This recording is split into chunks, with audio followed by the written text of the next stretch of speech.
Yeah. Just looking at you and thinking at the same time. I will. He's gathering us. I'll call to order this August 21st, 2023 meeting of the Ellsworth City Council.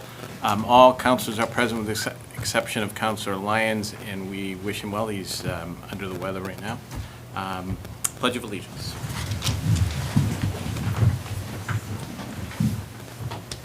Allegiance to the flag of the United States of America and to the republic for which it stands, one nation, under God, indivisible, with liberty and justice for all.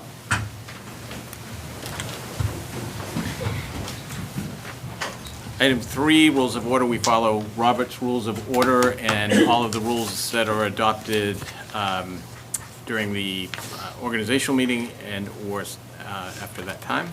Item 4, adoption of minutes from the following meetings of the Ellsworth City Council, 7/17/2023, regular monthly meeting, and 7/25/2023, special meeting. Move to approve. Sorry. That's fine. I would like to make an amendment to item 14. In the minutes, it states that the interest rate for First National Bank was at a 0.05. I wish it was, but it's 5.05%.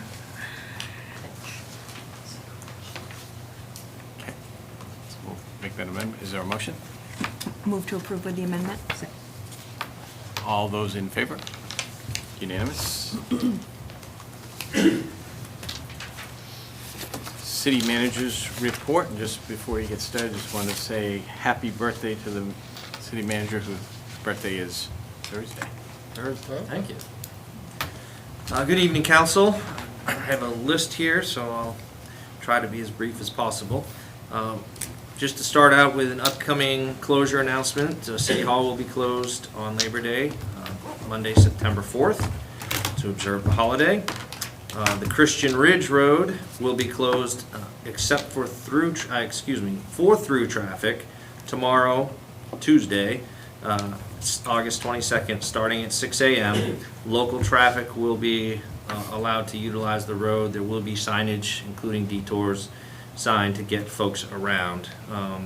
The reason for the closure is a safety concern. They're working in the intersection with the Bucksport Road, and it's going to be difficult and unsafe for them to have traffic proceeding down the road. So it should be just a one-day closure.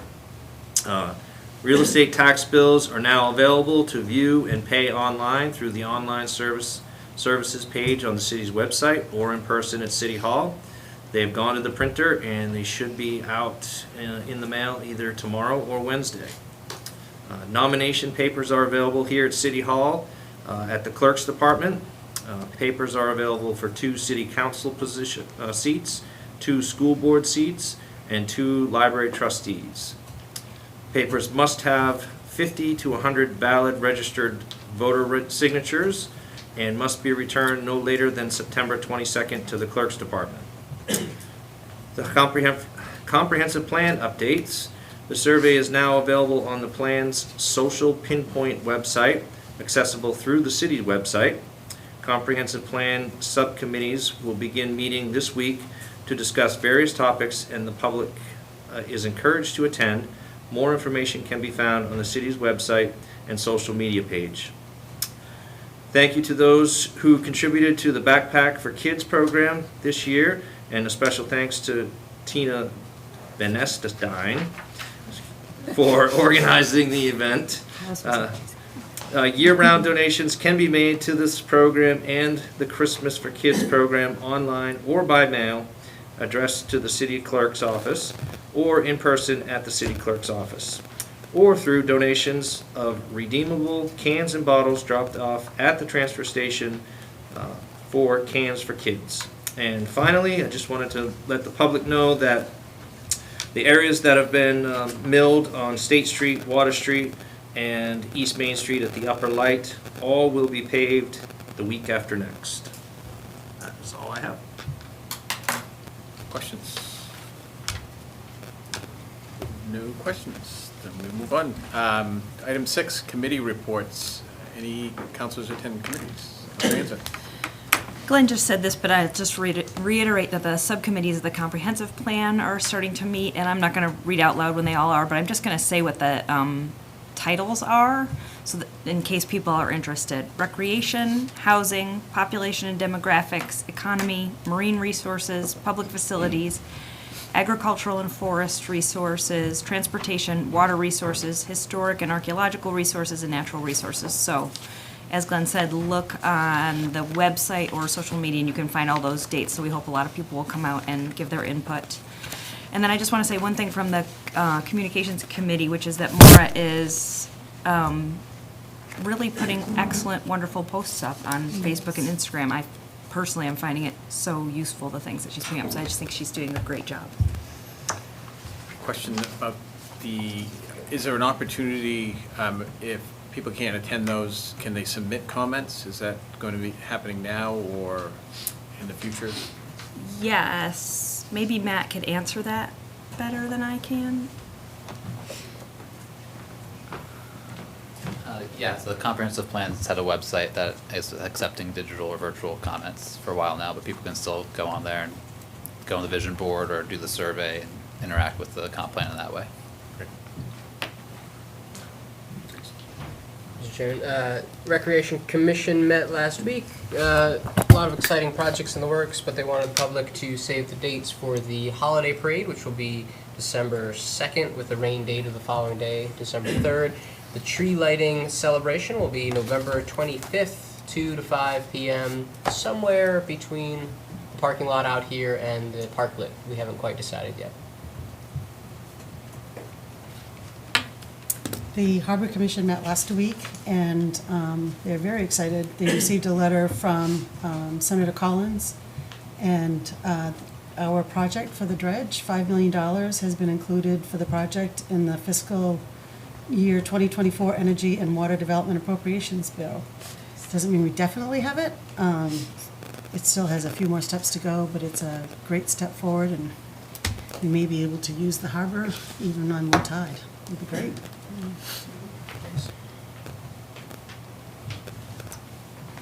Any other committees? All right. Item 7, citizens' comments. So this portion of the agenda where citizens can comment on any item they wish. If it is an agenda item, we'll call you at that time. You'll have a chance to do that. But if you'd like to speak on any non-agenda item this evening, you can go to the podium and state your name, and you'll have about 3 minutes to do so.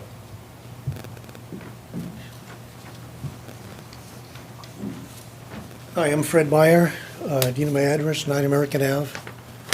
I've got, neither of these are agenda items, so they're mostly requests. One, or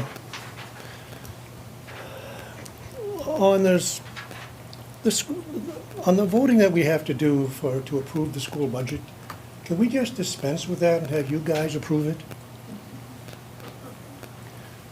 Yes, you can. Don't shake your head no. Yes, you can. It's not mandated by the state. It's part of the referendum that took place every 3 years. The voters make a decision about whether they want to continue with voting on it or whether they want the council to do the approval. And this year, it was on the ballot and it passed to continue to have the voters' participation. So the next time that will be up will be 3 years when voters can turn out and make that decision. Okay, well, I looked at the state statutes. We don't have to do a 3-year referendum if we are not a regional school. It's both. When it comes to talking about budgets, it goes into the budgets for regional schools, and they threw in that for regional schools, you must pass a referendum every 3 years. So anyway, but the actual going and having run an election for the people to approve the school budget, can we just dispense with that? I mean, there's no requirement for it, and the turnout is relatively low, and there is very, well, that's, I don't want to drag this on. You got more important things to worry about. And I was just wondering, with the state of our roads being as they are, several years ago, the council was presented with a study that showed in excess of $1 million should be spent to bring our roads up to some standard, whatever. And in lieu of that, and in lieu of the, whatever infrastructure funds we've received, could we see something from from City Hall that tells us what we've done with the infrastructure funds, and maybe then what they're doing to address our shortfall in smooth roads? City Council, library, and that's all I have. Roads, infrastructure. I mean, because we know there's money for infrastructure of roads, and we know the roads need help, and we get smattering reports of what some of the projects that have been done, like the sewer pumping station thing that was done with infrastructure funds. I'd just love to see a report that says, here's how much we have or got, and this is either what we're planning to do with it or what we have planned on it for the, because I don't think anybody out there knows. Yeah, maybe next meeting we can. I mean, I would understand. I would also encourage you to attend the local roads meetings, when they have the local roads meetings, because they, in those meetings, go into great depth about priorities and what roads, meet what levels of need and how to prioritize those. And during those meetings, they go over specifically what's been funded, what needs to be funded in the future, and what some of those monies are being spent on. But we can certainly provide some level of detail on that. Okay, that'd be great. So for roads and maybe changing our budget, and I really don't think we have to go to an election to approve the school budget when final authority rests with you anyway. And practically speaking, when it comes to you, you either make adjustments and they go back and change it, and then we have a final. Once the council has come with, here's our latest figure. Well, I've only been here 10 years, so in 10 years of voting, it's never been voted down or even close, so I just think maybe just get rid of this, save some clerical funds on that. Thank you.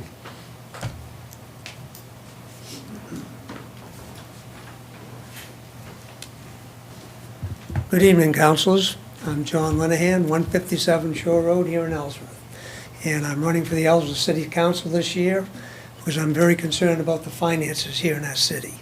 And I'm going to say right up front, I do not want the job. But I believe you need somebody with my skill set that can go on the council, that can budget, prioritize, and get a handle on our finances.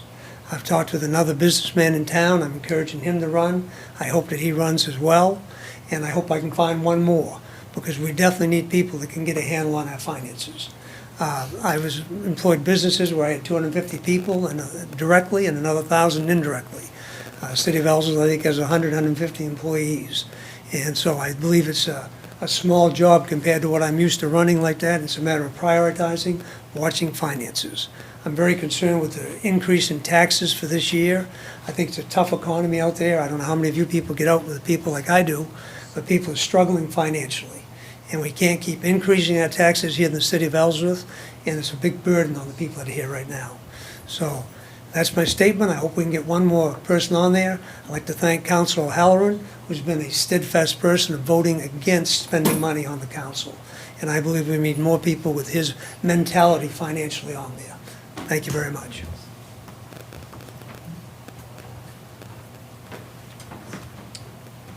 Anyone else like to speak?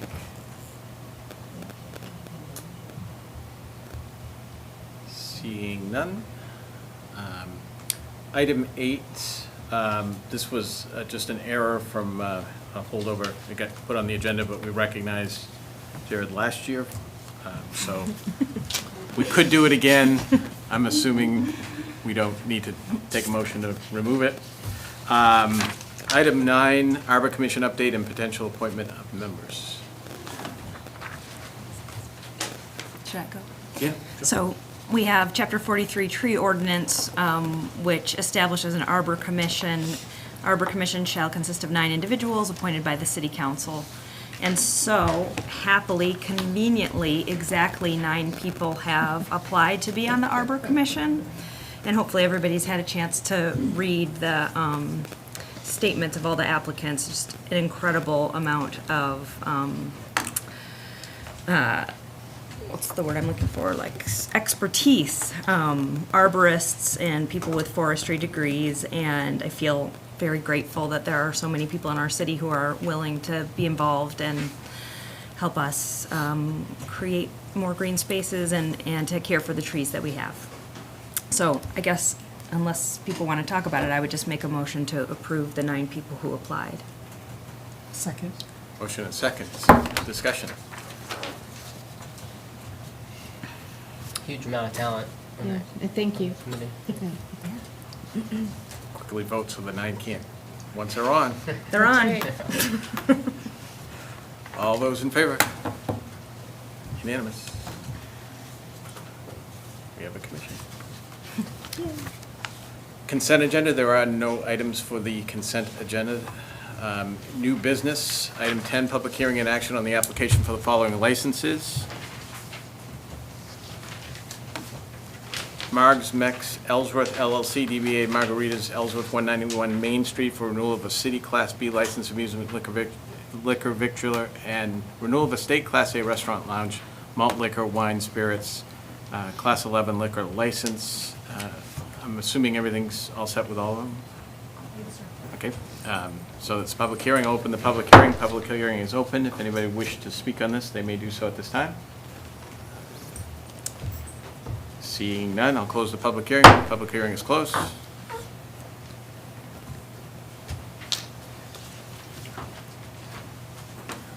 Move to approve. Sorry. Waiting, Second. we have a motion and a second. Any, Thinking about the Arbor Commission. any discussion? All those in favor? Unanimous. Maine Organic Therapy, DBA Curaleaf, Maine, 3 Merrick Street, Suite B, for renewal of a medical marijuana dispensary license, including a city victualler license. This is a public hearing. Open the public hearing. Public hearing is open. If anybody would like to speak on this, they may do so at this time. Seeing none, I'll close the public hearing. Public hearing is closed. Move to approve. Second. We have a motion and a second. Any discussion? All those in favor? Unanimous. And Pepper's Pub, 20 Water Street, for renewal of a city Class B license and renewal of a state Class A restaurant lounge liquor license. This is a public hearing. Open the public hearing. Public hearing is open. If anybody would like to speak, they may do so at this time. Seeing none, I will close the public hearing. Public hearing is closed. Move approval. Second. We have a motion and a second. Any discussion? All those in favor? Unanimous. Item 11, council order number 082101, request of the highway foreman to accept the winter sand mineral screening bid.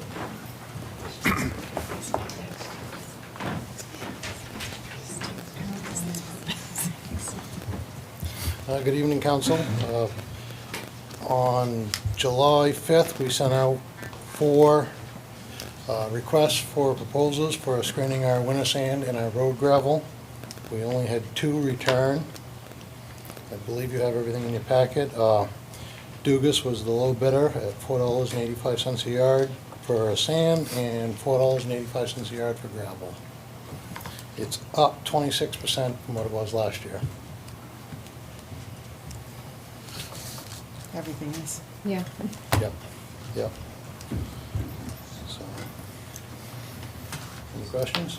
Is this ever a thing that the city has debated doing themselves, not outsourcing, or does it require some crazy machinery? Huge machinery at a huge cost and licensing, Uh, along with training and everything else, yeah. We use our own gravel and they just come in and basically sift it Right. out. So we're still using our dirt. Right. Yeah.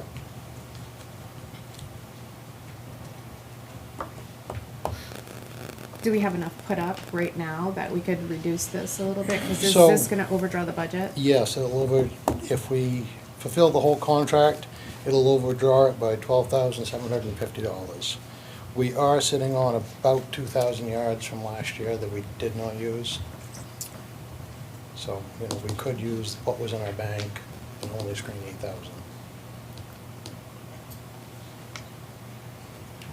Do we usually try to keep some in the bank? We do, because you never know how Mother Nature's gonna be, you know? One winter could be super easy, and the next one could be hard, and it's a huge amount of difference of screening it in the wintertime.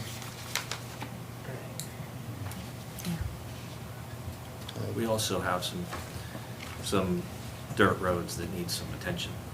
So, because Adam and I had talked and we looked at the budget and we had talked about reducing the screen gravel portion of it for the road gravel. But then in our conversations, the realization is that we have some gravel roads that we really need that additional gravel for. So our thought was we would take the additional 12,000 for that screen gravel out of local roads in order to compensate that shortfall in the budgeted amount for the road salt, sand.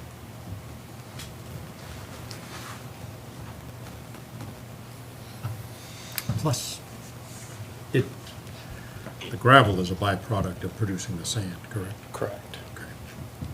But it's a different process. So the sand, when they screen that, it's down to like a 1/2-inch screen, and the gravel's a 2-inch screen. So, I mean, it is a byproduct, but we'll still have to go through the same process to Right. get the 2-inch gravel.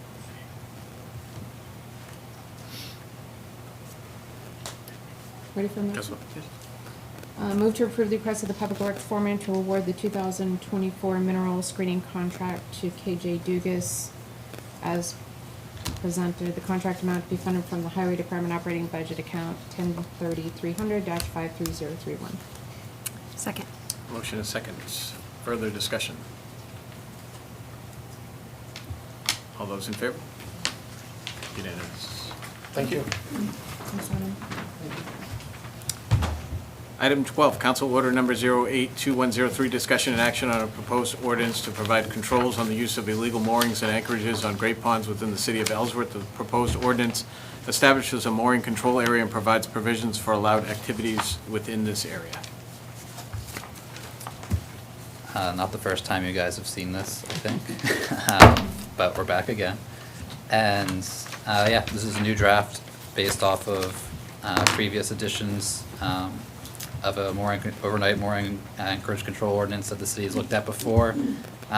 It's taken some influence from other municipalities that have recently passed similar ordinances.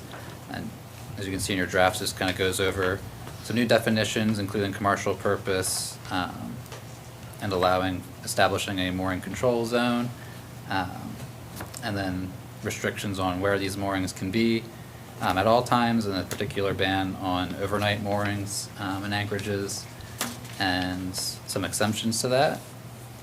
And then enforcement would be through the police department with civil penalties for disobeying. So we've received a lot of public comment already. I do have some ideas for additional changes to this, but I figure I'll let you ask questions and discuss first, and we can go from there. Yeah, so what I think we'll do, since it is an ordinance and it's a public hearing, I'm going to open the public hearing, let the public make their comments. We'll close the public hearing, and then we can engage in our discussion, and that way we'll have all the feedback from the public to consider in our deliberations as well. So where this is a public hearing, I'll open the public hearing. The public hearing is open. If you'd like to speak on this, you may do so. You will have 3 minutes, and I will time it. We have a lot of people here, so I'm assuming there'll be a lot of comments. So just come to the podium, state your name, and express your views.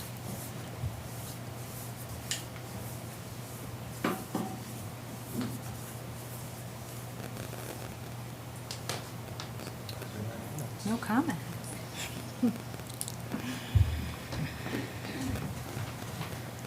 Good evening. My name is Patty Hamilton, 493 Scotts Neck Way. I want to thank the council and particularly the planner who's put a lot of time and effort into this ordinance. I I think it will do several things. It will help to make all the lakes the same in the city, so a line branch and the other half of green and all the lakes. It will help protect lake water quality, and it will assure access for all people. Places that are currently off limits where people feel like they can't go will now be available so that everyone can have an opportunity to enjoy all the lakes. So thank you again very much for the opportunity to explore this again tonight. Thank you.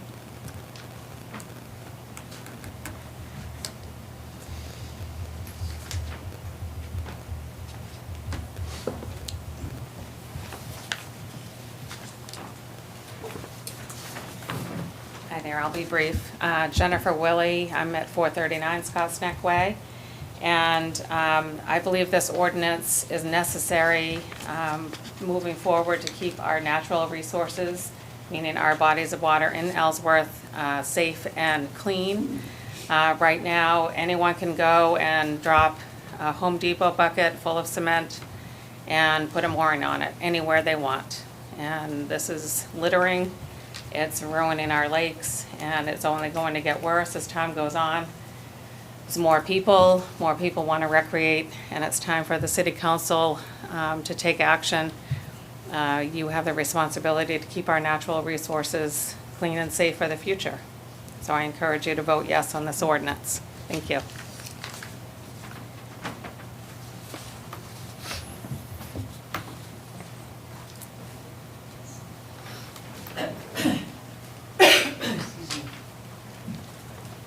Lane Row, 477 Scotts Neck Way.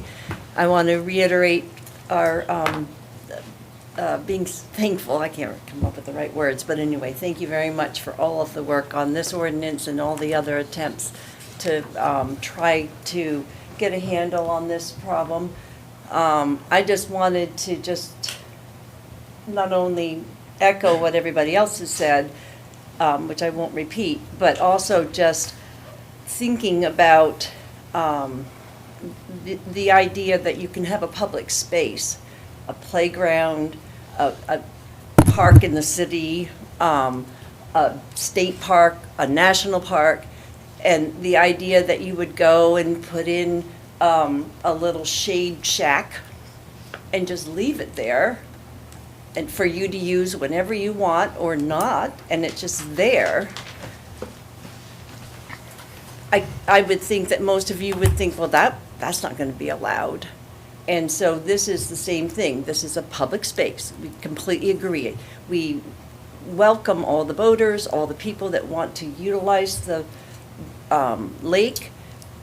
But the idea that you can, as Jennifer said, fill up a bucket and dump it, have a mooring, put a float with a little house on it, and just leave it all year long, all summer long, excuse me.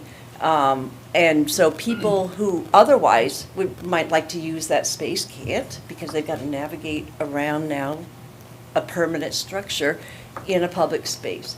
So I would like you to vote yes for this ordinance. I think it's smart. It aligns our lake with the other municipality that's governs the lake, and plus that it's even across all of the lakes in Ellsworth. So thank you for your time. Really appreciate it. I know all of this is a difficult decision for you, but I would appreciate your support for the ordinance. Thank you.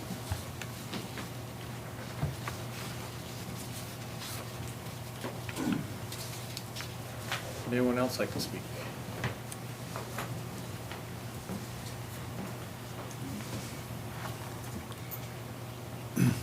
Mr. Chairman, members of the council, my name is Andrew Hamilton.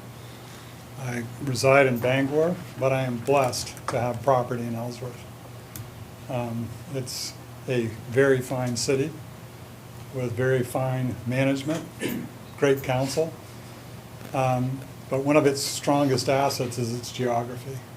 That geography contains a number of lakes.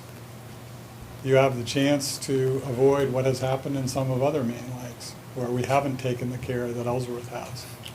And I got to tell you, that relates to property values. And property values relate to taxes.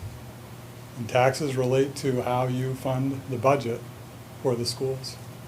And just as folks who are elderly don't require school services, folks who own shorefront property don't require much for services in the city of Ellsworth. So what I'd like to do is express my appreciation for the drafting of the ordinance. Matt, it was suggested that I had something to do with it. I didn't. But I sure am pleased with the work that the staff has put into this. There is public access to the Great Ponds, but as the Deputy Commissioner for IF&W, Tim Peabody, said, it's for reasonable use. Within the 200-foot headway zone, municipalities get to define what reasonable use is, whether it's a matter of operation of boats, whether it's a matter of parking structures such that boats can't operate, whether it's a matter of depriving the public that has traditionally used that cove beachfront property but is not. You can talk to lake users and lake owners on Green Lake and they'll tell you with that structure there, they're not using the cove. They choose not to go into that cove. So it's a matter, I think, of having equal access to the public. What I'd like to do in closing is present the originals of the petitions that we've sent electronically so that the city clerk will have those for the records of the city council. And with that, I'm concluded.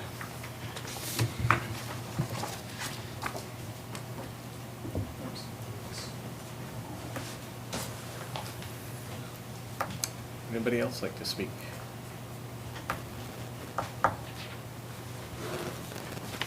It's me again. Just a quick question on enforcement, where it says you have 90 days from the date of the enactment to come into compliance. Does that mean I can plunk my boat illegally in June and take it out in the end of August and not worry about the 90 days impinging upon my use? And I don't have a boat, so it doesn't affect me. I don't want to do it. It's just, I was just curious about the 90-day. We'll address that when we get into the discussion. Thank you.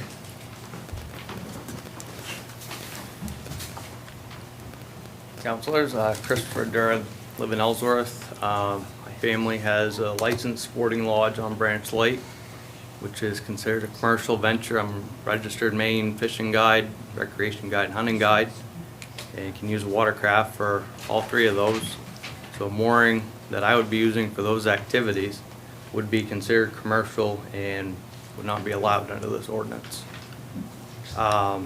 Another thing is, there's been a lot of talk about things on the water, but there's no seasonality, there's no time frame for this ordinance to say April 1st to December 31st, during the open water season, because an ice house meets the exact definition that's in there for what's been defined as a watercraft and floating. So, it's all in how you want to look at it. If it's floating on liquid water, or if it's floating on frozen water, that definition and language in this ordinance is quite broad and can be interpreted in that way should somebody decide to want to go that route. But again, I think, I've been following the process. The original draft made no mention about personal use only. So I found it pretty striking that City Council would want to discourage guides from operating on the Great Ponds in Ellsworth, and to discourage anyone that is renting out a place that's on the waterfront. Also, people that do Airbnb rentals that may or may not have their own boat they rent out, or utilizing rental boats from citizens in Ellsworth or out of Ellsworth. That seems to me that would fit under commercial mooring if it's being used for that purpose as well. So, like everybody, just to consider that aspect of this ordinance. But overall, again, there's been multiple drafts, multiple meetings, and so wondering when the time may come to decide that it's not worth pursuing this ordinance anymore, and to make a final decision on that. Thank you. Is it Chris? Yes, sure. I have a question. For commercial operations, guided fishing trips, hunting trips, using the lake, commercial aside, would the effects of not being out between midnight and 4 a.m. affect those trips as well? I mean, it can in the 9 summer and Was it and early. 9 p.m. You know, in the summertime, it obviously would have an impact. You know, fishing trips tend to want to start early in the morning when you're targeting certain species, and other species you want to stay out later in the afternoon. And as long as you have, you know, the appropriate lighting on your boat, there's nothing that allows you to have to come in after sunset. So, you know, that is one issue. I don't think that's the major issue with the ordinance, but, you know, that is something as well. You wouldn't be moored. The boat would be, it would be moored to the dock, so under this definition, I believe that is considered moored or anchored. Well, I meant in terms of if you're traveling, this doesn't require the boat. The time frame part, not as much, it's Right. more of the overnight. Okay, that's what it, yeah, you meant. Section of it. And I know it was also mentioned some other towns, and Dedham just recently passed an ordinance as well. So, you know, I just wonder if this passes now, if there'll be revisions. Dedham's is actually quite a bit more restrictive. You can't go within 100 feet, even during the day, to anchor for any reason, whether you are fishing or anything. That 100-foot mark is a no-go zone. Their ordinance was a little more descriptive as far as affording shorefront owners, you know, moorings based on the amount of lakefront property they have. But, you know, I think also just another thing is, you know, people that own property are landowners, not water owners. And that's, to me, a really big sticking point with this ordinance in general. So, Thank you.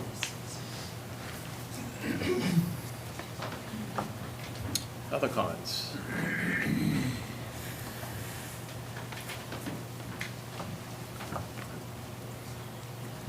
Good evening, councilors. John Linehan, 157 Shore Road in Ellsworth. Have here a Constitution of the United States and the State of Maine Constitution. I want to read you just an excerpt from the preamble for the Constitution. And I want to focus on one word, the word liberty. We, the people of the United States, in order to form a more perfect union and secure the blessings of liberty to ourselves and our posterity, to ordain and establish this Constitution for the United States of America. To me, this ordinance is excessive, it's not necessary, and it's an overreach of what our original founding fathers established. They established a Constitution, they established a republic with the idea of limited government. And the more ordinances that we put in as a city, state, or nation, it's encroaching on the liberties of our original founding fathers intended. I encourage you to vote no on this, and no amounts of revision to this ordinance would I be in favor of. I think it's an unconstitutional violation of the liberties that we already have. Thank you very much.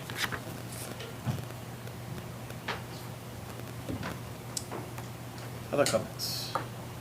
A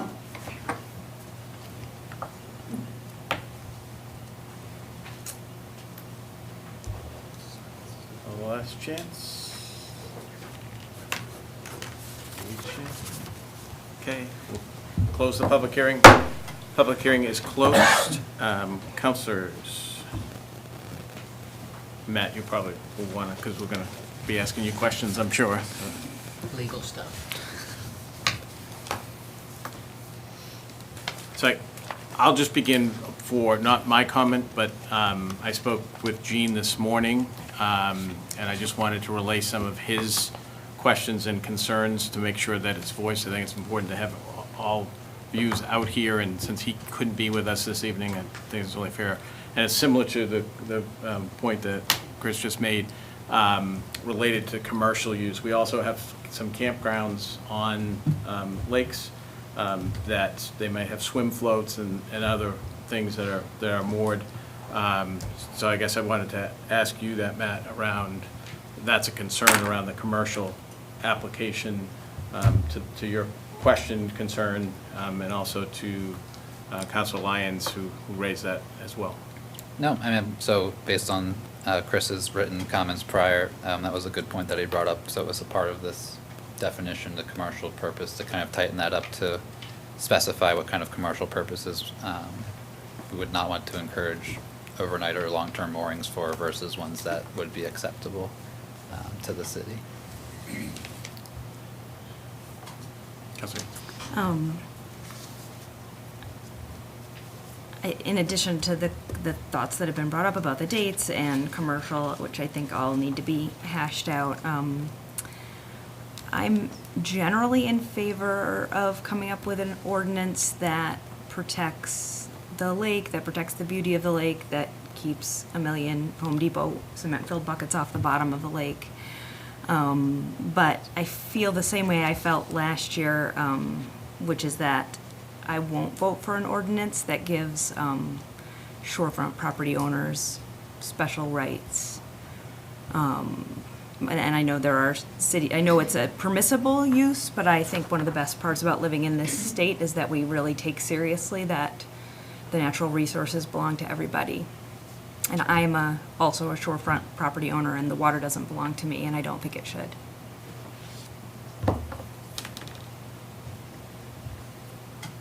Counselor Beal.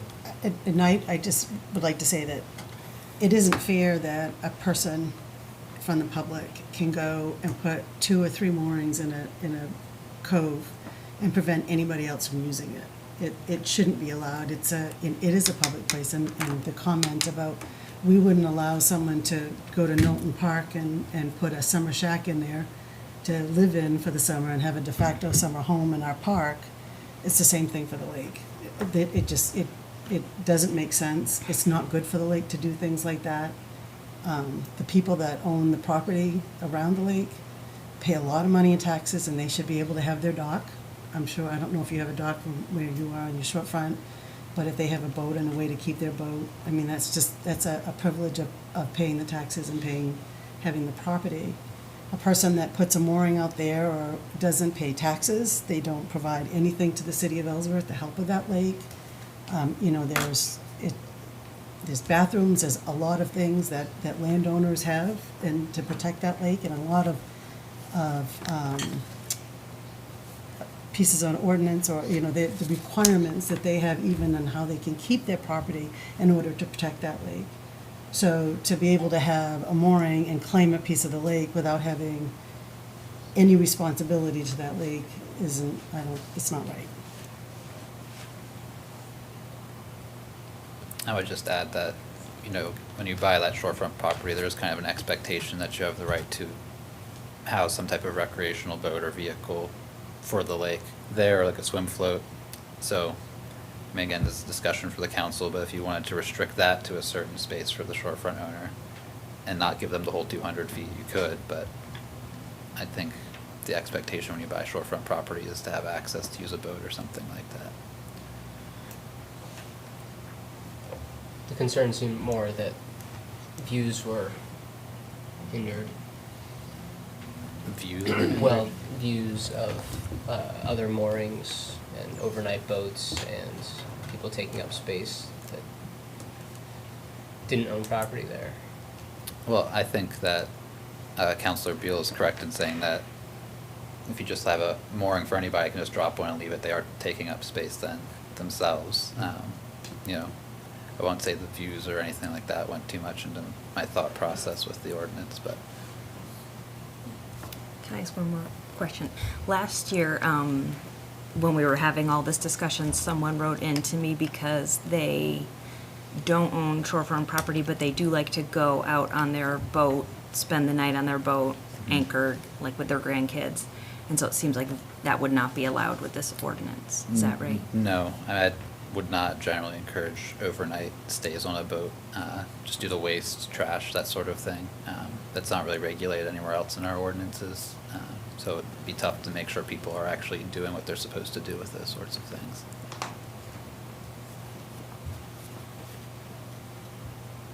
I think as far as the commercial aspect, it seems reasonable that if somebody owns property and they have a commercial venture, that would be treated similar to the residential, that they could have their moorings and have access to the water the same as a residential owner, so that could happen. For me, the question really comes down to is what are we preventing?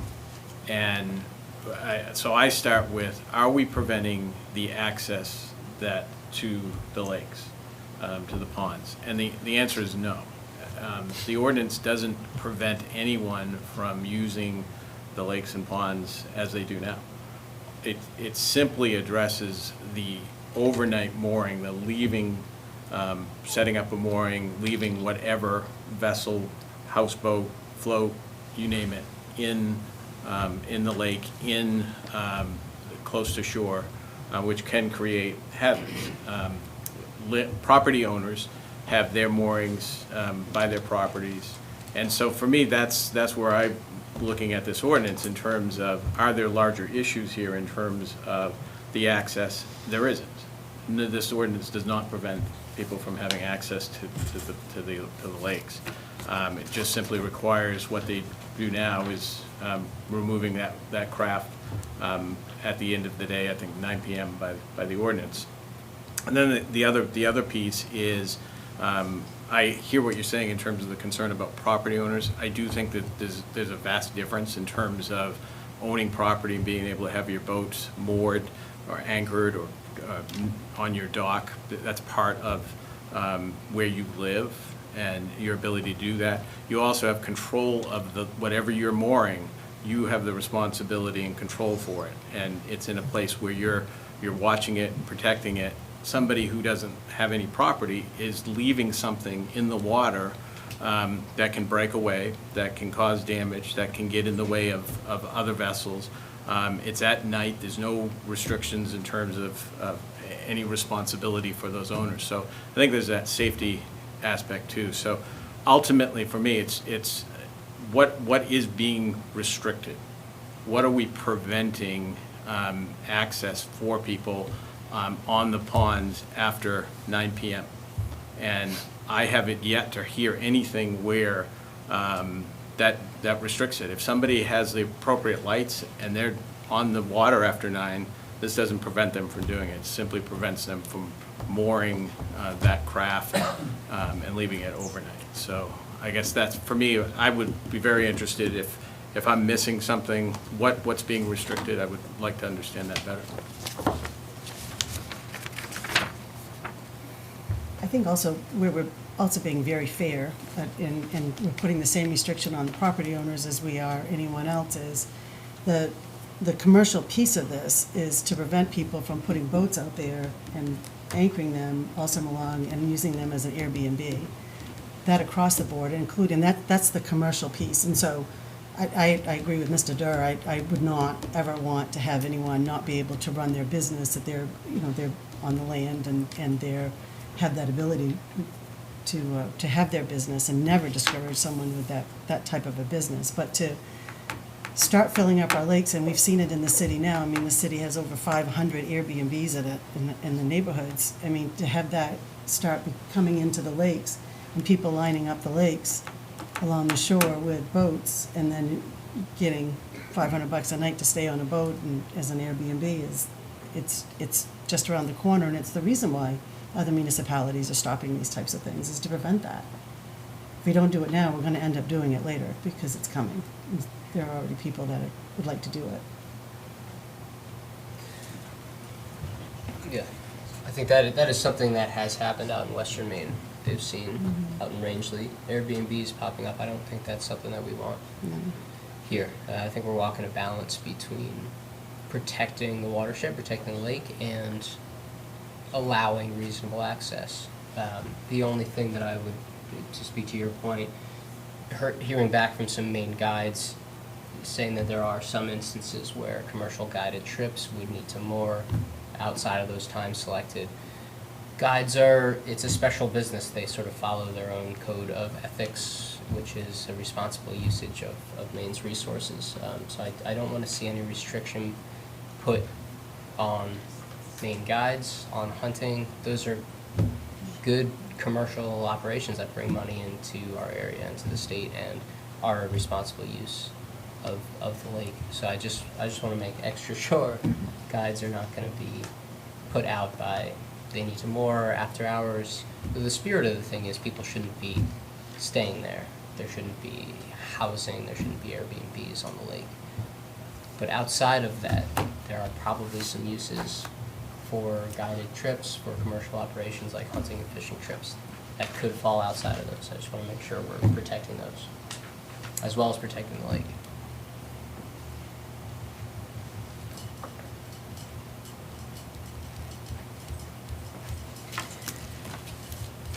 Do you have a thought in terms of language that might help with that? Well, I'm no lawyer, but, yeah, I wonder if there's some sweeping statement we could make about licensed commercial guided industries, if that is a differentiation.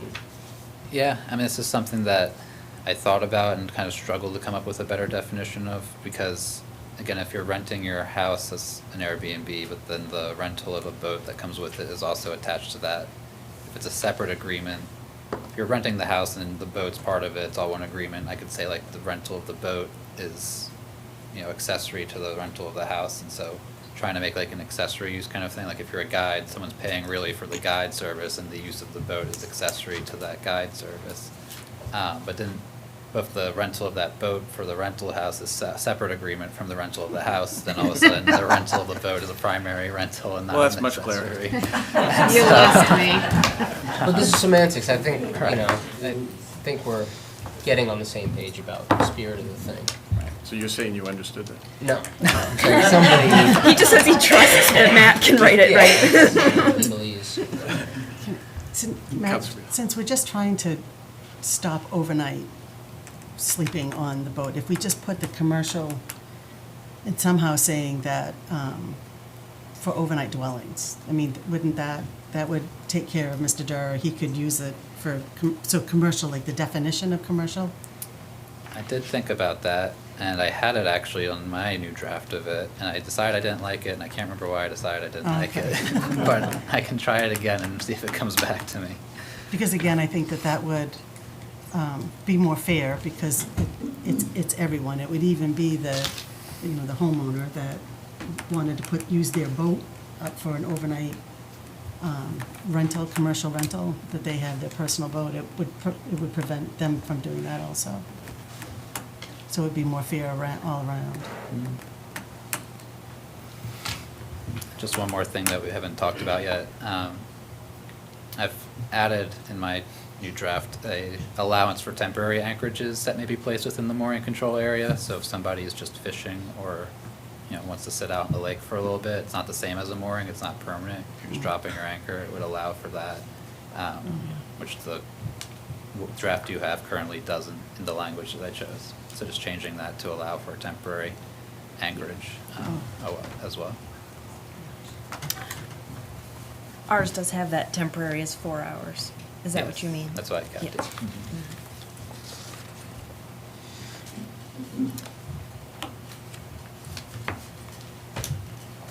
May I rant? You can say whatever you want. Okay. You can rant, you can talk. You can- Nicely. I just want to throw out many prongs to this issue. We have ordinances in Ellsworth currently that are not being enforced. And if this ordinance passes, or one like it, or one similar to it, or something with the same spirit, it isn't an ironclad pass, because now you have the enforcement leg of this whole problem. So someone in violation of the ordinance can be in violation, in violation, in violation, and that's another whole can of worms. I believe, I don't like this document because it jumps all over the place. However, I appreciate all that's gone into it, and we have to have a starting point to twist and maneuver and accomplish what we want.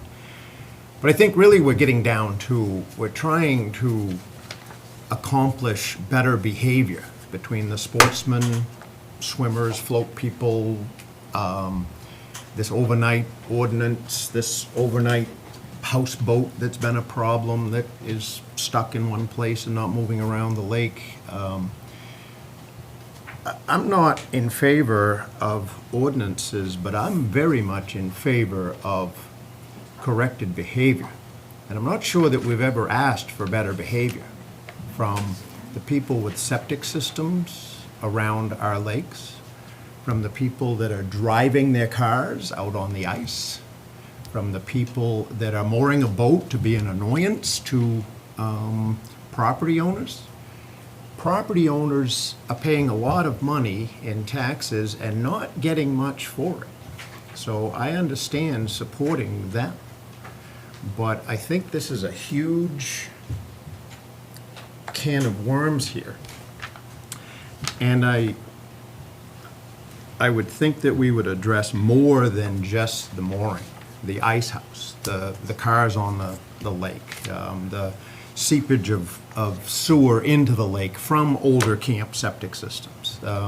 This is a big thing here, and this all is driven by behavior of a certain few, and I think we need to ask that behavior of the certain few improve.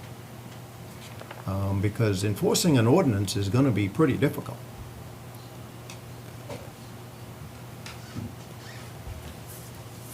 Thank you.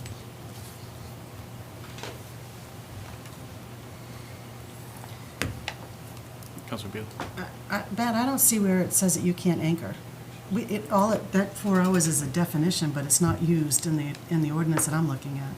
So under the mooring control for all moorings, anchorages, Article 4.1 talks about that moorings / anchorages may be placed by the shorefront property owner or another individual with the shorefront property owner's written permission, and a mooring / anchorage shall be placed in the mooring control area directly adjacent to the owner's property.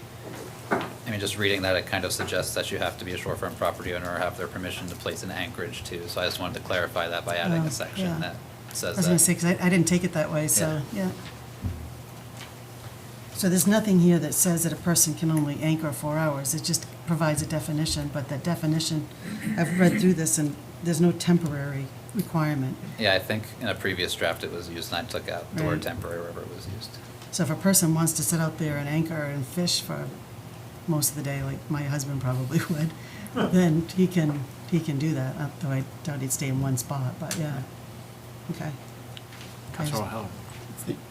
The other thing that I forgot to mention is ordinances should be citywide if we are going to have one, in my opinion, not just sections of the city. I'm troubled by that. You're going to moor a boat on the land?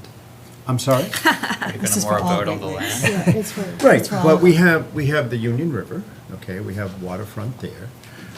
Nobody's mentioned Graham Lake, which is a big fishing, hunting lake. I realize that's part of it, but I don't know if it really comes into it under the Great Lake, because it's man-made. Pond. It is a great pond. Well, It's a Great great pond. Pond. I So don't is know- Leonard Lake. I don't know if it comes into that or not, because it's man-made, like Leonard Lake. I think that, and you have the waterfront down here. So I just would like fair treatment for all, not fair treatment for some. And I think that's very important, that everybody gets the same treatment, whether it's the guy on Graham Lake that's guiding a duck hunt, or the guy, the homeowner on Green Lake that is paid good services and has an annoyance in front of them.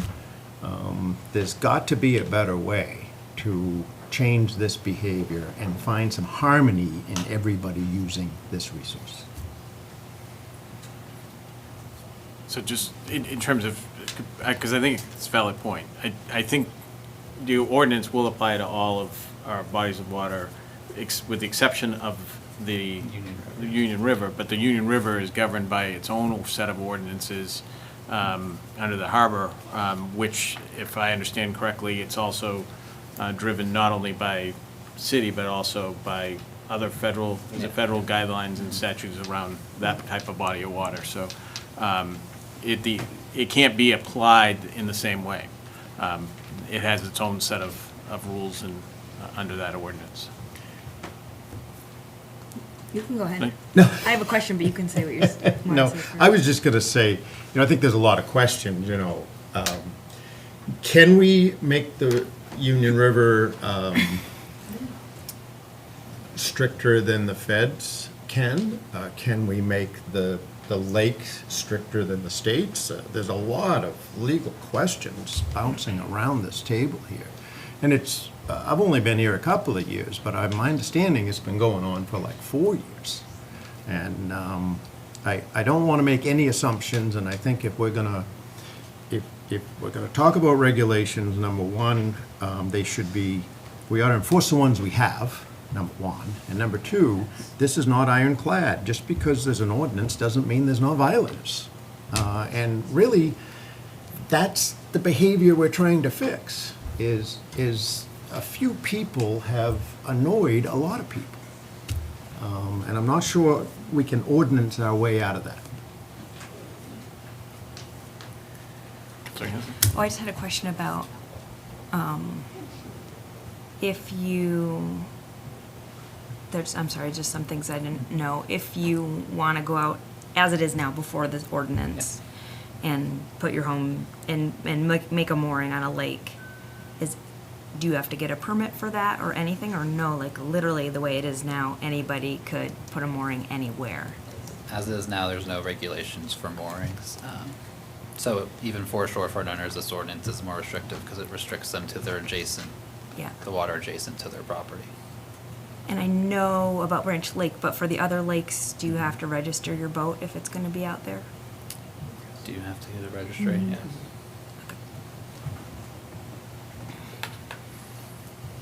Nick, can you tell us which lakes are Great Ponds and Ellsworth? I'm pretty sure of all of them. Most of them anyway. The big ones that everyone knows are Graham Lake, Green Lake, Leonard Lake, Branch Lake. I believe the Patton Ponds are as well. And Leonard Lake, you said, right? Yeah. So the only thing that's not like Rocky Pond, the little tiny ponds. Yeah, that would not count.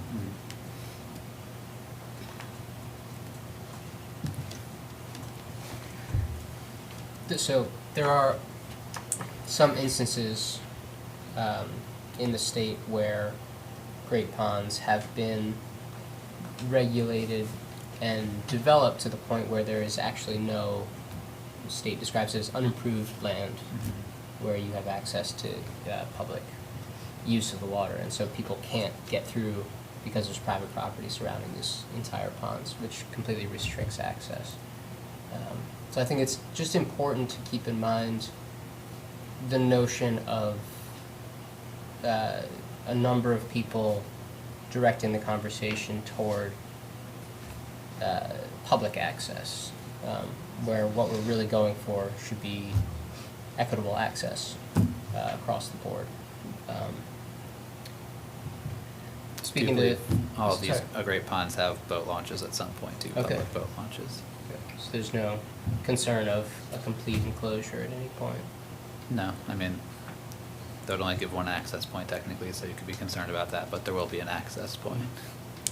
Each one has one, To my knowledge, yeah. and the city, Multiple for some, yeah. and the city manages those. They're either state or city, yeah. And to speak to your point, Councilor Halloran, I don't think it's a great reason to not make ordinances just because we may not be able to completely enforce all of them, or I think it's a good enough reason to make them so we have a framework to move forward and to preempt future development that we've seen elsewhere.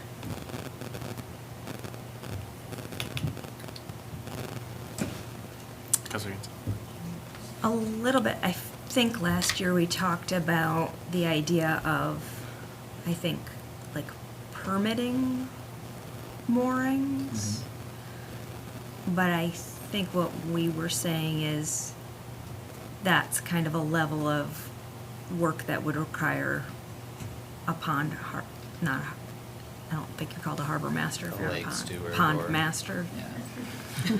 Um, There would have to be somebody, yeah, who could bounce or go between all of these great ponds in Ellsworth. Yeah. And, yeah. And I'm just thinking out loud, but to me, to balance my concern about things being fair for all people, whether they have shorefront or not, is if there was a way to just have a permit for every mooring, and that part of that permit was related to safety or related to waste. And in that instance, someone with a shorefront property would be able to say, well, my toilet is right there. Whereas someone who, say, wanted to take their grandkids out for a weekend would have to say, here's my permit, this is what I'm planning on doing, this is how I'm planning on handling my waste. Again, I know that what I'm saying is just isn't just writing an ordinance, but actually thinking of a whole. I'd see you next year, pretty much. Well, yeah, right. Yeah, right. That's right. But to me, that seems more fair. I visited with my brother and sister-in-law who live in Annapolis, and, it's like Are you trying to pull on my a heartstrings? lot of little bit? beautiful waterfront there that nobody can get to. So Yeah. I do feel really sensitive about the idea that our waterfront is not privately owned. Question, Madam Clerk. And if you don't know the answer, maybe you can find it. I just want, if we modify, add to, change some of this ordinance, can we still vote on it? With the change where it's been posted and we don't have to post it again with the revisions and come back? You don't have to. Certainly, you're making substantial changes. I would recommend that only so that others that aren't here this evening would have a chance to potentially come and make any comments. People may not have come tonight thinking that this was acceptable to them, and any substantial changes may change their mind. Yeah, I'm not thinking substantial, just So if it's just tweaking. a few, like the temporary warning kind of thing, I think that would be, a minor change that Thank you. wouldn't cause major concern. And so that's where I would like to go in terms of, and I'll let Councilor Helen speak before I make some recommended changes. I personally, we've talked about this enough that I think let's get some language, make some of the changes based on the feedback, and at least take a vote and see where we stand as a council around this issue. But Councilor Helen. I just had a question. How does the city of Ellsworth handle the Union River? Do you sell mooring spots? Do you sell dock spots? I mean, how does that mechanism work at the Union River waterfront? Yeah, I think there are moorings and specific slip spots sold to users of the harbor. We'll take it. For the season? Not really, but I think I can try. We have a harbor ordinance for the harbor. So that specifies moorings, slips at the dock. There's different types of slips based on size, location of the slip, and then the fees correspond to those items. And then my office sends out the annual mooring applications, waiting lists, collects the fees for those. Each year. So it has its own ordinance Okay. for the harbor. And So I do believe that every couple of years, there's a mooring inspection that has to be done. That's the responsibility of the mooring owner. Yes, and I know for a while Adam, as a harbor master, he's up on top of all of those requirements on the moorings and the owners of those moorings, and making sure that if he notices something that's not compliant, he's pretty good. And Harbor Commission is also very active in the upkeep of all of those. They know everybody down there. It's a close community. Also, I'd like to add that we also pay the federal government for the space, for the use of that Yeah. ground, if you will, even though it's under the water. And the user of the mooring pays the city for the right to drop a mooring. It's their mooring, but they're paying the right to drop the mooring, correct? Yes. Okay. And that model could not work in our lakes? I'm not saying that it couldn't. I don't. May I? Yes. I'm asking, not suggesting. I mean, you You'd need a theoretically contract. could, but then there would have to be probably some type of public land that has shorefront, and then you just create like a public mooring zone where people can then either pay to put a mooring in, or kind of similar to a permit almost, but it's just a space dedicated to moorings that don't belong to shorefront owners essentially. Can I also add to that? So there are places that we can't have moorings down at the harbor, beside the Erkey building. because the landowner actually owns to mean low water instead of mean high, which is why the slips go, is it north? I don't know. That way. Go to the right instead of to the left. To the deep water. I know, yeah, but that's, I mean, it's very restrictive because of property owners, because of the federal government owning the area that's their channel. So it's a completely different beast than what you have on, and where the slips are, the city owns that land. I would So- also add, if I, No, not to okay. interrupt you, but I would also add, the harbor is a very controlled and small area. If we were to try to implement some sort of mooring registration fee schedule throughout all of the Great Lakes throughout the city of Ellsworth, you're talking additional staff in order to manage that. Absolutely. Like was mentioned earlier, a harbor master who would, have to travel and be familiar with all these lakes and all the moorings to go in and check and make sure that they're, so it would be a creation Oh, yeah. of more government than what this current ordinance would be.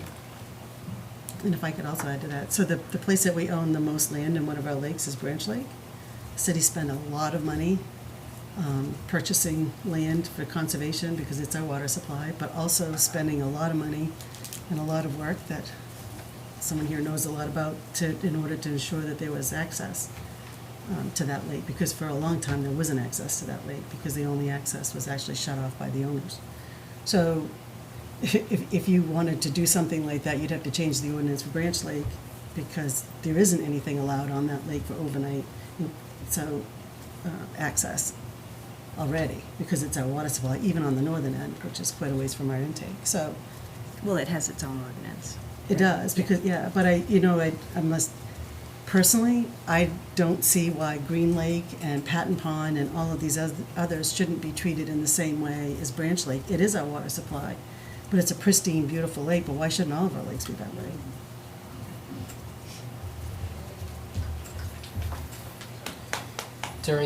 If this is passed this evening, during the 90-day enforcement period, would we be able to modify the ordinance, or would that 90-day period start over? I mean, could we pass it and say, we're generally agreeing we want to see some changes like this and that, pass those again? If you were voting to move forward with this based on changes, I guess a change I would recommend is an enactment date, and then that would give, people a clearer time to know when the 90 days would actually start, because it's not like, if I make these changes, the rule really isn't in effect yet. So then who knows when it would be very hard for the public to know when that 90 days actually starts. But it would give us a time frame by which to figure out all those changes we want to make. Mm-hmm. And if we can't make them, then it'll move forward as is. Yeah.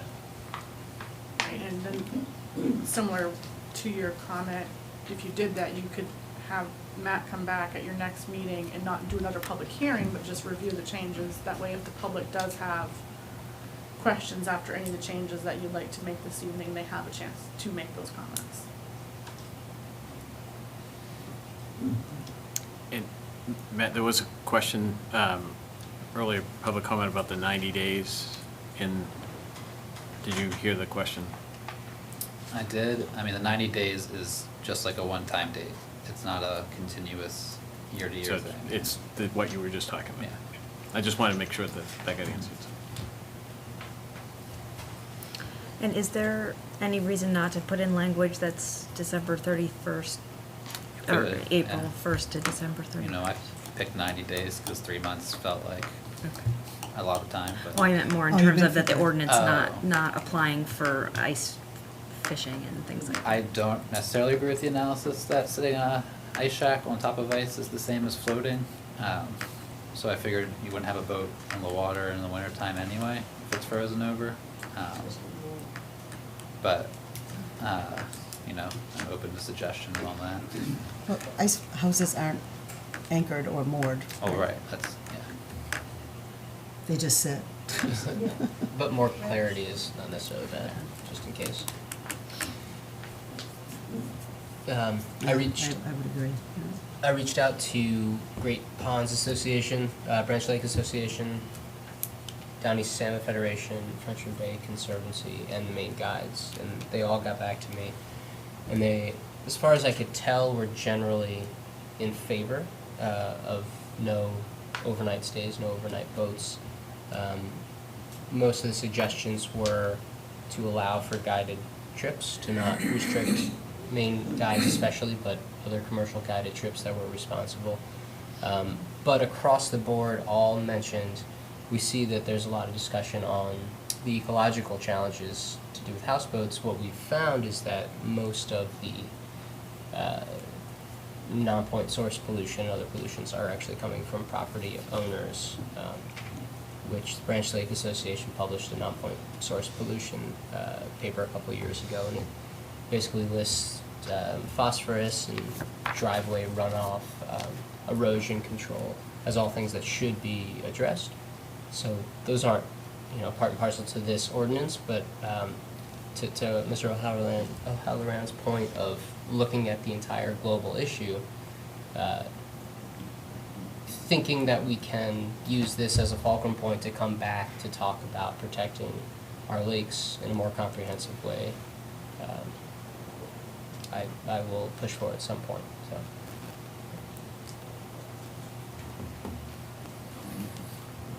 Councilor Howe. I support being a good friend to the environment of the lakes. And I think it starts with just a lot of the sewer departments, the old sewer systems. I think that this is a bigger issue.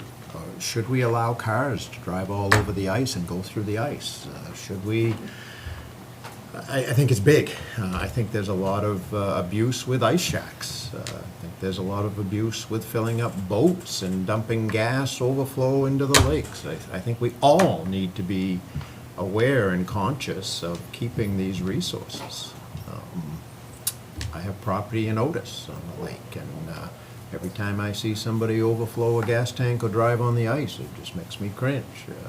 So I think it's a big issue, and I don't think there's anyone in this room that doesn't want to protect all of those resources. Just how we do it is the question. I agree with that.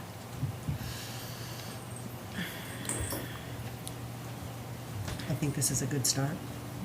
I don't think we can answer all the questions in one ordinance. I agree, and you shouldn't be able to take vehicles out onto the lakes, but the ice fishermen love to do that. God, I did it as a kid, but too afraid to do it now, but became an adult. But I don't think, I think if we keep waiting to make an ordinance that's absolutely perfect and takes in every single thing that could happen to a lake, I think that you're never going to get anything. I think you're going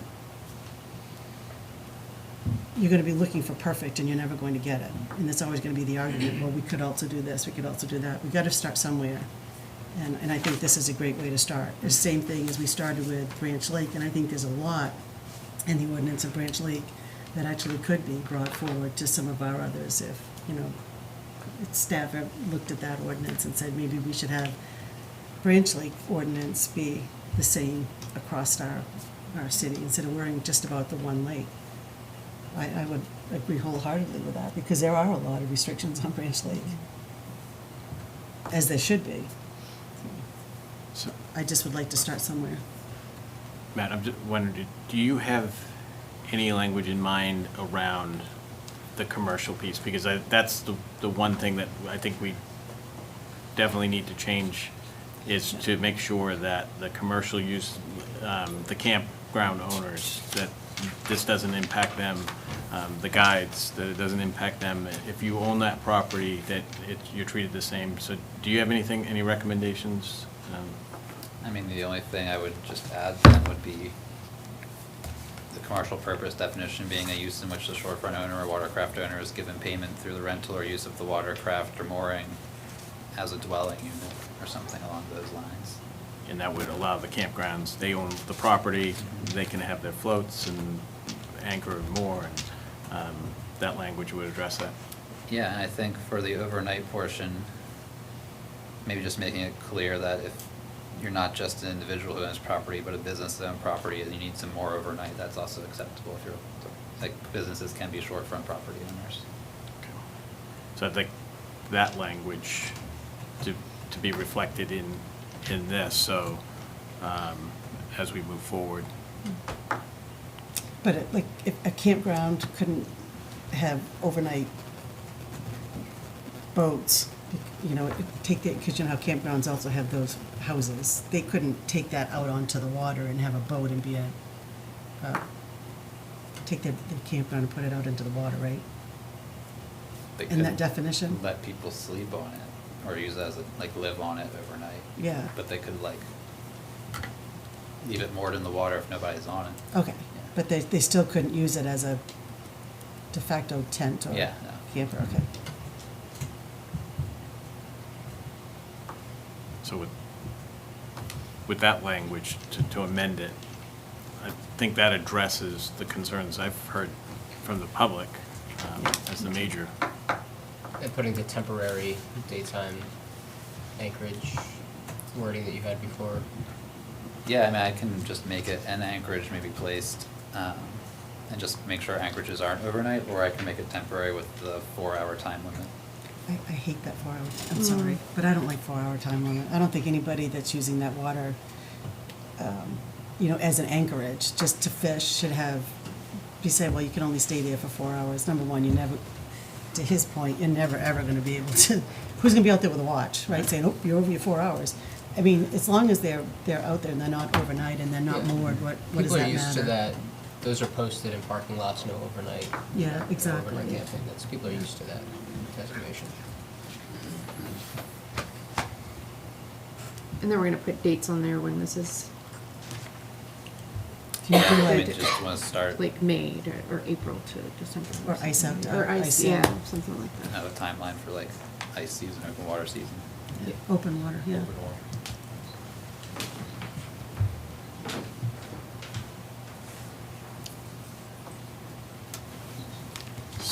So I guess, just to move this one step forward, I'll make a motion to accept the ordinance with those two amendments in place. Three. Commercial time, Oh, the time, yeah. timeline and then the And other. the commercial, the timeline. I've got 4. Yeah, temporary anchorage. Read through. Do you want to read through them? I've got changing the definition of commercial purpose to specify just for dwelling is not allowed, rental for dwelling.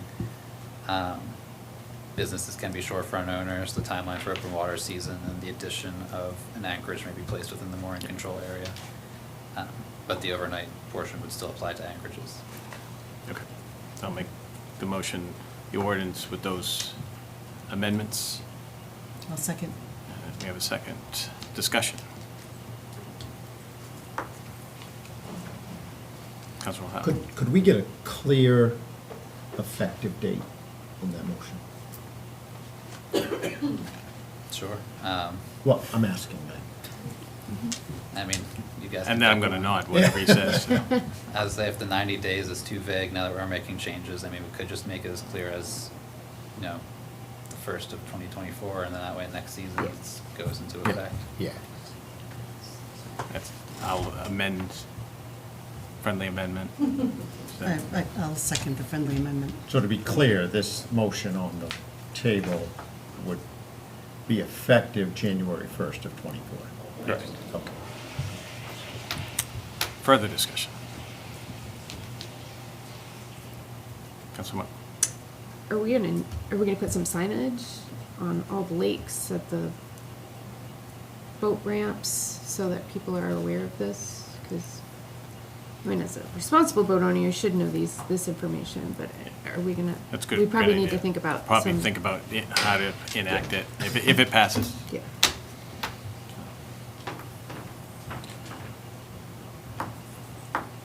Any other discussion? All right, all those in favor? All those opposed? Motion passes 4-2. Okay, thank you. Thank you. Thank you, Matt. Thanks, Matt. All right, I think this would be as people kind of shift around, let's take a break. Oh, thank you. Congratulations.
Michelle, can't. Because you don't drive far enough in between to pull the truck down, then you open the door and. We're back, let's go.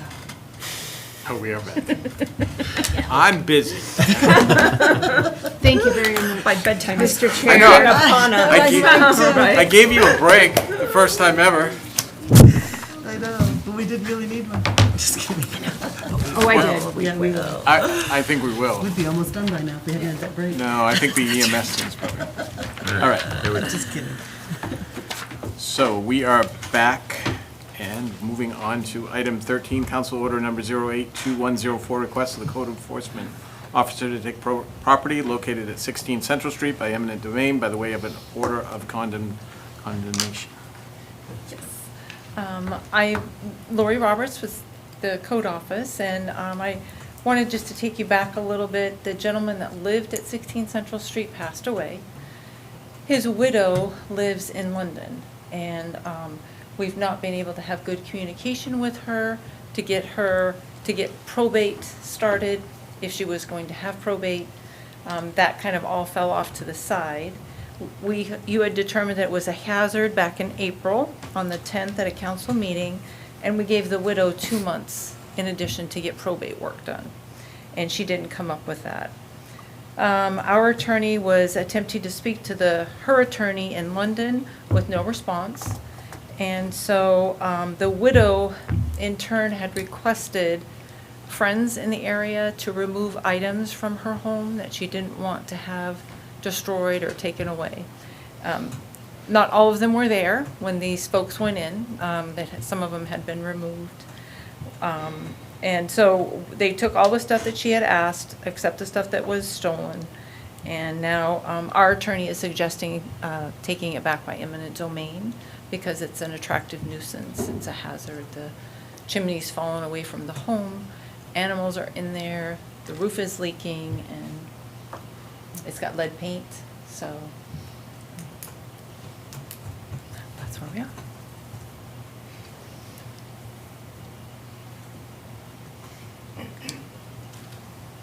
Discussion.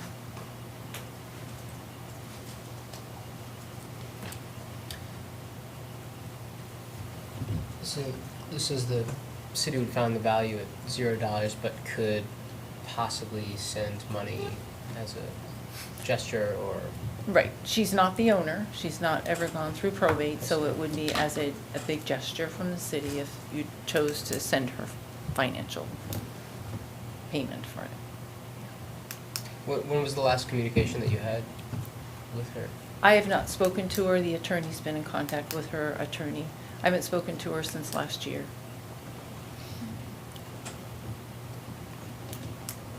I guess I wonder, in terms of precedent setting around, if you're not the owner of a property, why would you get any kind of proceeds from the city? I think it sets up some dynamics down the road potentially that we're not even aware of.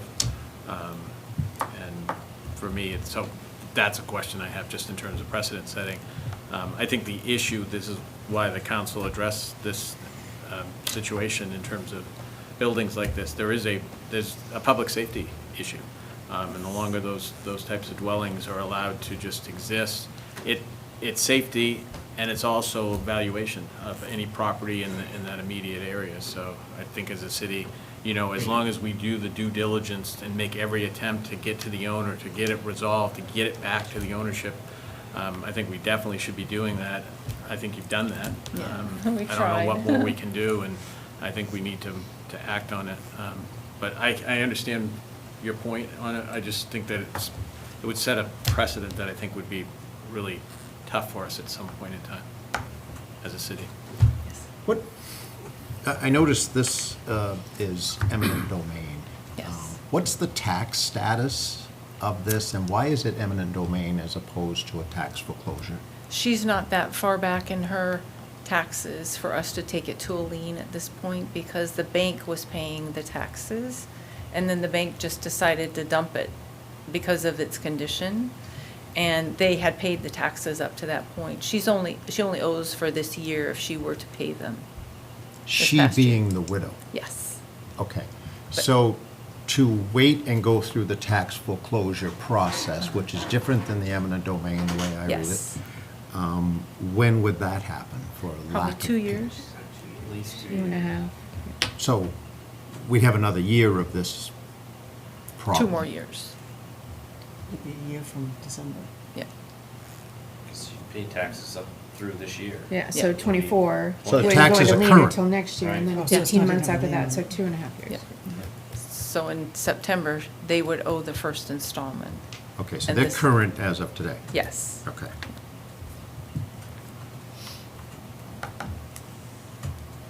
I would also add that as far as the potential of returning money to the widow, if you will, there's not likely to be any money left in the sale of this property between our already acquired legal expenses and I'm fairly confident it's gonna be expensive to take the property, to take the house down, Yeah.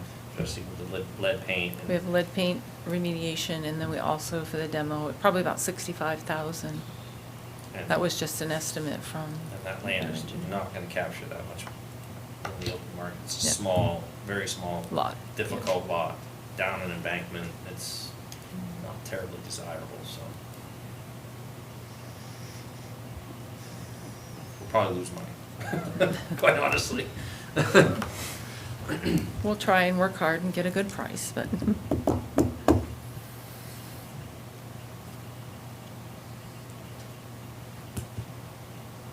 Is there a motion? Move to approve the taking of 16 Central Street by eminent domain and demolishing the home for the health, safety, and welfare of the city. Actually, sorry, I just made that motion, but then I had a question. Oh, certainly. Sorry. Do you want me to second it before you do discussion? Second. Yeah, sure. Motion and second. Now discussion. I was just thinking about, does it make sense for us to demolish it versus just selling it as is, vis-a-vis like how much money that's gonna be? Because maybe someone really does want that property and would just handle it and then we wouldn't lose money? So- We don't own it. Right. So just a So we question on can't top sell of a it. question. For, But if because we take it imminent if you- domain- Yes, we would own it. Yeah, well, that was my question. Can we take something eminent domain and then just turn around and sell it, or do we have to state the reason why we're taking it, which would be to dissolve? I don't know. It's a legal question, but Yeah, I just because wanted the to problem. throw it on top of The the problem I could foresee with selling it is if somebody buys it and doesn't immediately address the issues, right? Then it kind of nullifies the urgency in which we're moving forward with taking the property in by eminent domain because it is a health hazard, because it is a public safety issue, because it detracts from the, properties around it. If we were to sell it, the only thing we could possibly do would be to put a requirement on the sale of the property that, the structure either be just torn down or, renovated, brought up to code within a certain amount of time. But in the end, I don't know that the structure has any value at all, really, in its still habitated state. I don't think so, but, it's falling apart from from the roof down into the interior of the home. I mentioned to you, as soon as the city takes it over, we would take on the liability for it, so we want to get it raised as soon as possible. How would we do that? Would we? Get prices. Yeah. Bids.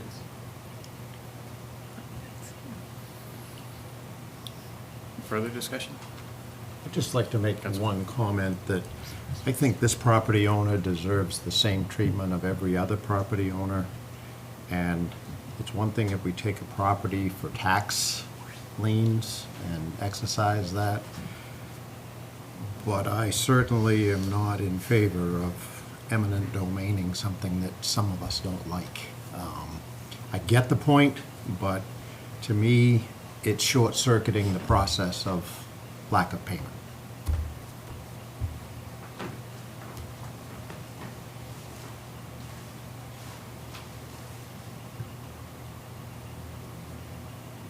So I hear what you're saying about the payment. I see it as it's a lack of response, because we've tried as a city to to say, look, you have a property that needs to be addressed. It's not about the taxes. It's about the condition of the property creating a health risk, and there's no response.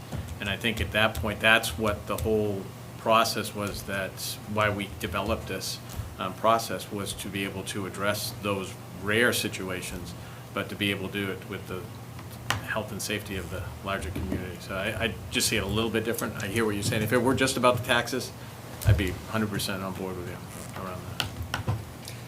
Is dilapidation a designation, or is it a clear violation of specific code Well, the ordinances? Chimney's falling away, so the kids can get in, animals can get in, and it's just unsafe. And it does need to be fixed up, but even if she were to call me to acquire a permit, I couldn't give it to her because she's not the property owner. Yeah, it's like 2 steps away from yeah. that. Every way we Yes, it's turn not up around. to code, Yeah. and even getting it up to code wouldn't make any sense that she didn't go through probate.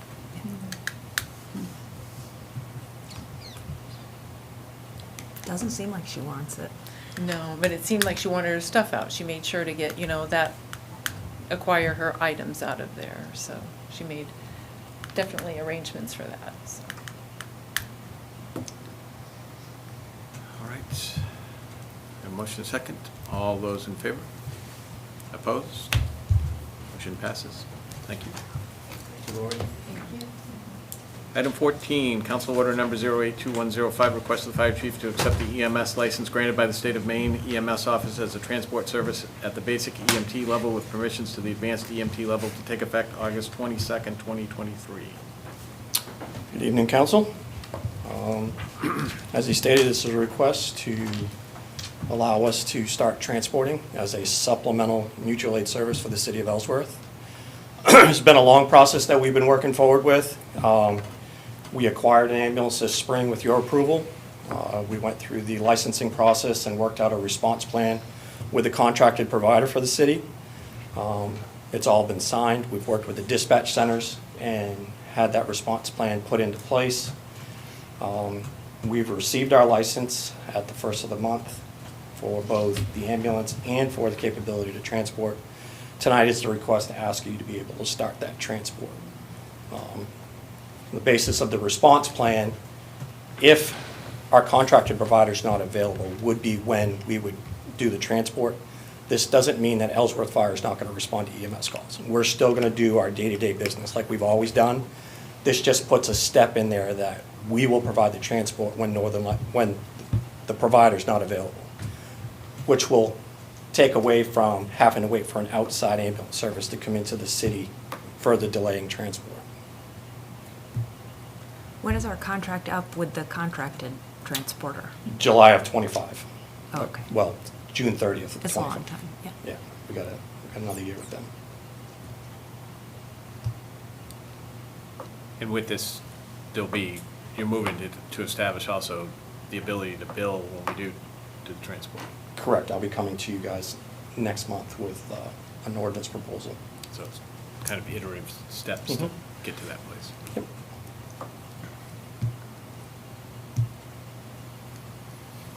So it seems like this was the reason we got the ambulance. Mm-hmm. We were able to use it. I would think so. Otherwise, it's saving money on the big truck being on the road, but it kind of defeats,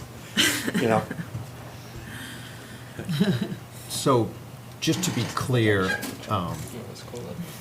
my understanding from a previous meeting was we could not, without this, make a decision to save someone's life and load them into this vehicle and go down the road until this is accepted. Correct. So this could be a real benefit to a loved one in the city of Ellsworth or a visitor.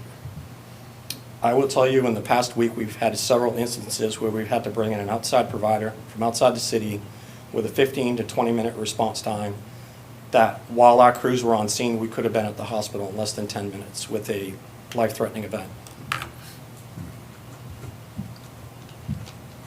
will also add to that, just that as part of our response and part of our agreement, our ambulance is not to be considered mutual aid for communities outside of Ellsworth. So we won't be sending our ambulance Correct. to Trenton or to with the exception of some mass casualty type of event Right. where it's, all hands on deck type of situation. But for typical and standard EMS calls, our ambulance will not be going outside the city limits. And that's drafted into the response plan, and the dispatch centers know that. Councilor Wall. Is Fletcher's Landing part of that? It is, though? because we're So, yeah, contracted okay, with Fletcher's all right. Landing.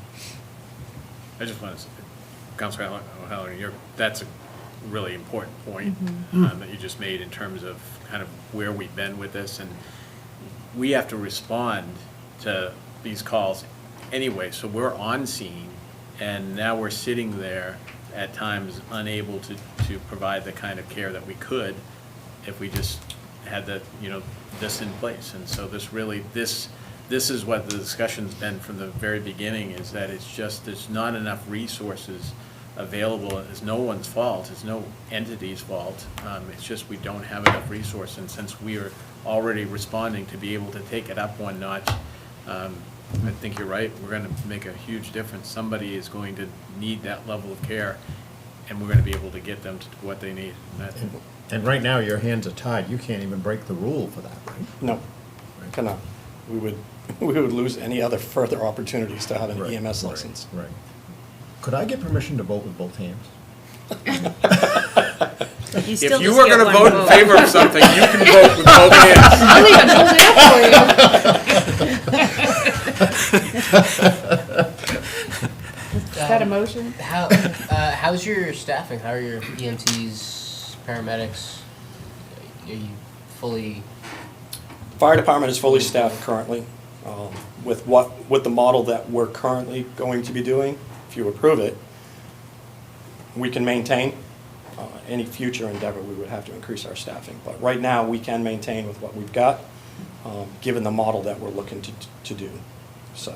And I would also add that this is actually a way to more efficiently use the staff that we have. Because when you have staff waiting on a scene for 20, 30 minutes for an ambulance, when they could have already brought that person to the hospital and been back in service well within that time that they're sitting there waiting for an ambulance. So by enabling them the opportunity to take care of business quickly and efficiently, it's going to be a force multiplier for our staff and get them available for the next call much more quickly. So let me try to push the limits a little bit more. Councilor Helen, you want to make a motion? I was like, we really all agree here, someone should make a motion. I'm not in the motion business. I but know, I'll vote- that's why I'm giving you the perfect opportunity. But I'll vote with both hands because I'll do it. I just see this very. I'll do it. Okay. Move to approve the request of the fire chief to accept EMS license granted by the state of Maine, EMS office as a transport service at the basic EMT level with permissions to the advanced EMT level to take effect August 22nd, 2023. Second. I will second that. This meeting's done. That's right. Any other discussion? All those in favor? Unanimous. Thank you. Thank you, councilors. I deserve it. I just think it's a great Yeah, it's good. That doesn't feel good. That's right, exactly. Feel good. All right. Item 15, discussion on city charter review and updates. I had sponsored this on the agenda. You will recall, I don't even remember what month, but it was a while ago that we had our attorney here and we talked about the charter, and there are some, probably some significant things that need to change. And then we identified, I think, 10 items that were kind of smaller changes to make. And the attorney informed us that we could make those smaller changes to the charter, but anything of significance, we would want to have a charter committee formed and go through the process. And so I think there are kind of two elements. I'll just run through to remind you real quick what those items were, the small ones. So one was to delete the 10 a.m. start time for the organizational meeting. That way you can have it whenever. To eliminate the requirement that the entire council agenda be published, but rather only the meeting notice be published with related revisions. To allow items to be added to a council agenda by a majority vote. To address what occurs if a councilor declines to accept a stipend. To revise the dates for election papers to be issued in return. To authorize the city clerk to use a designated official to prepare and furnish ballots. to extend the recall provisions to members of the school board, to update employee titles, to create the requirement that the municipal budget be subject to a referendum vote, and related provisions in Article 9 to remove language that apply to when the schools were part of the RSU. So it's kind of, there are a couple new ones in there. Most of those are cleanup items. So my question is, do we want to take up these small items and take them one by one to see if we want to make those changes? And then the second question is, do we want to start the process to have a charter commission to look at the bigger issues of the charter, which is a much lengthier process, and that requires some time and planning. So two kind of separate pieces. If I could just Yeah, add to absolutely. it. So the legal advice is that if you move forward with just that list of what you read off there, that he's of the opinion that that's a substantial change enough to warrant a commission. Because of the number of items? Because of the number of changes, which is why when Tony and I discussed this agenda item and brought this information from back in the archives, what we were suggesting moving forward with for changes was just the changes that she needs for the vote for the elections, because those are changes that were not in parallel with the state, and they need to be changed in order for us to get in line with the state scheduling for elections, and then possibly look at putting the remainder of that list aside for potential changes wrapped into a full commission, because I think that makes it much easier. So there's one item. Again, that was our recommendation, because I think that list was compiled when three of you weren't on this, on the board, so you may have other changes, in addition to those that you would like to see. So I think that potentially, my recommendation would be, we make those changes for the elections, and then, move that forward through the charter revision process, which is still a lengthy process, but move those forward through the charter revision process, and then we can reassess and look at making more substantial changes through potentially a commission in the next year or 2 years. And there still has to be a vote on the amendment changes, is that right? Am I remembering right? Yes, there's a process for the And revisions. If we time that right, can we make that vote happen in November so that we don't have to schedule a special election for it? Oh, no, the timing for the election would not, for upcoming election, I don't think you could do it that quickly. If items 5 and 6 related to the election nomination papers, you were open to changing, yes, I think I could get it on the ballot for November, because we don't have the right dates in the charter yet. So, we should meet September 18th, and I don't have nomination papers back till the 22nd. Can't finalize the ballot until the 24th. So I would have a week to get that wording on the ballot. So that could save us money on something if we think we have to do it, because we wouldn't have to do a whole other election. Can you say again what the two things are? One is that we don't have to approve the people at 10 o'clock in the morning, and the other one was? No, the two that I and Glenn would propose to move forward is the date for nomination papers to be issued and returned. Okay. Currently, they're available 85 days prior to the election, and you return them 45 days prior. The state law changed about 4 or 5 years ago, making that 160 days respectively. So many communities right now are already getting their papers back. Yeah. Whereas I just sent mine out. Yep. And then the other one is to use a third-party official to prepare and furnish ballots. And I think years ago, we probably made our own ballots in-house, and we now use a company. And so it would be great to designate that that's a legal affair. I don't have opposition to deleting the time on the organizational meeting. I don't know if, Yeah, I don't think that would tip the scale. I don't think it would tip the scale for a full commission. We were just trying to get the most necessary. Yeah, right. Yeah, the timeline stuff. Yeah. So is there interest in tackling those three issues, or those three items? Yeah. I think that makes sense. You want to make a motion? Right now? Within the next hour? I mean, whatever, really. Oh. Chairman? Yes. Are you going to have any public comment on this? Sure, step right up. Okay. My name's Raymond Williams. I attended the meeting, and I believe it was September 22nd, because the date of this memorandum from your attorney is dated September 23rd, 22, and refers to follow-up of last night's workshop. At that time, I believe that most of the current city council members attended. I'm not sure whether they all did, but I think there was a majority of them, and maybe all were here.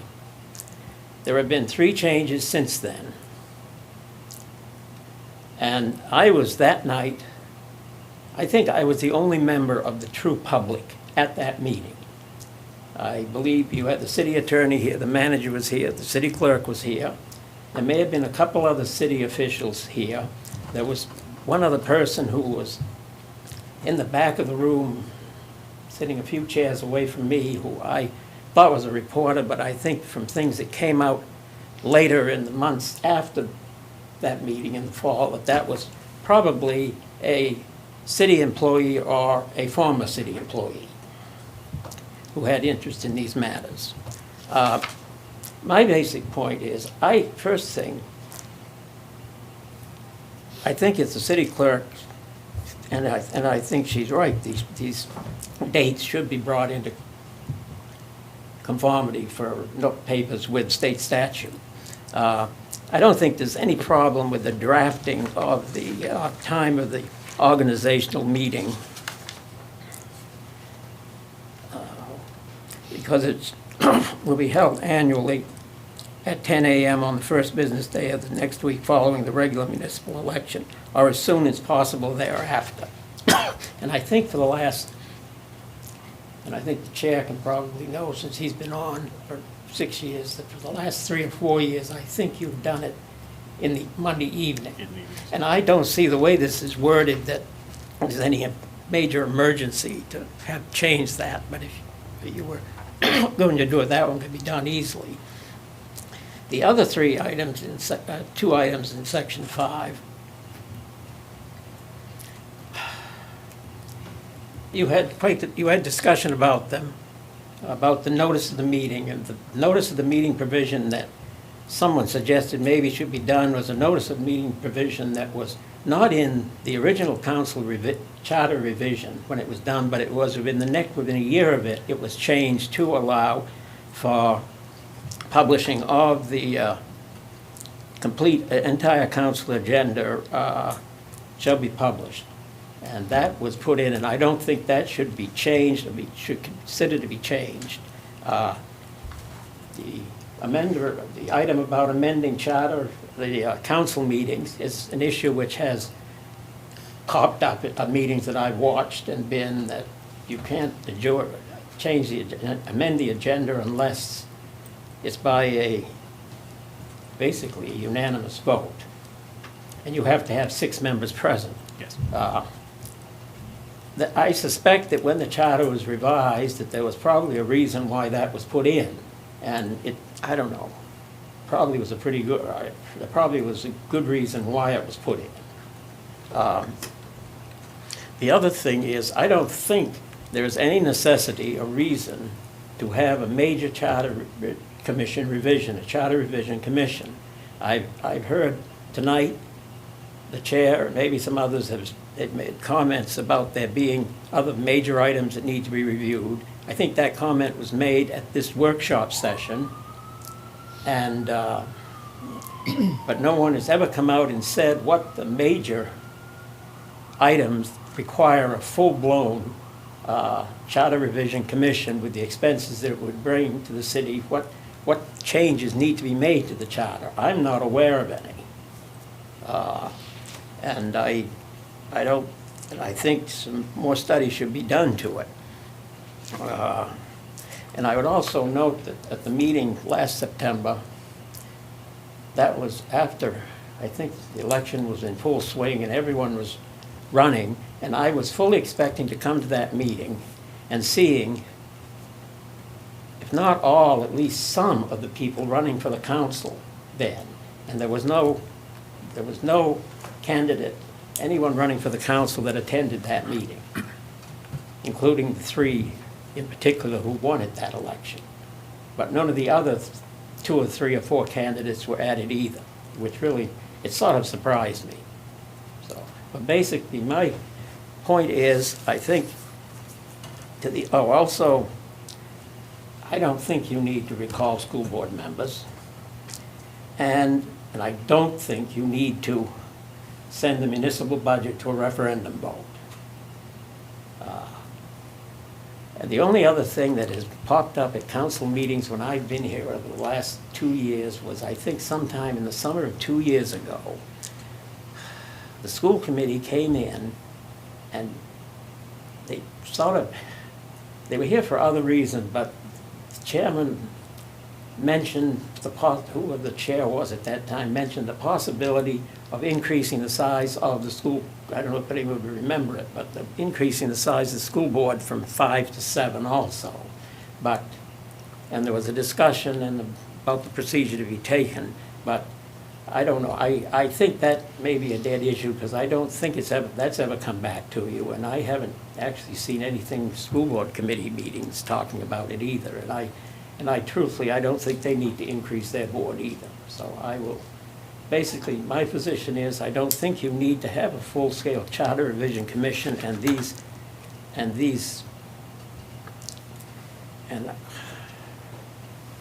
other than updating employee titles,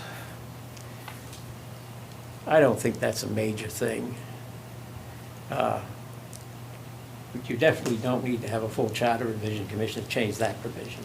So, thank you. Well, can I just say, your memory, every time you speak, you remember every detail of every meeting. It's amazing. And you keep us honest, so thank you. Well, thank you. I try to.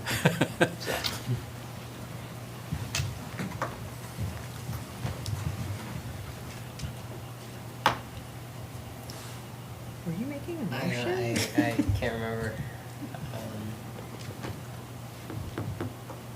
Were you making a motion? I'll make a motion. Pass that up.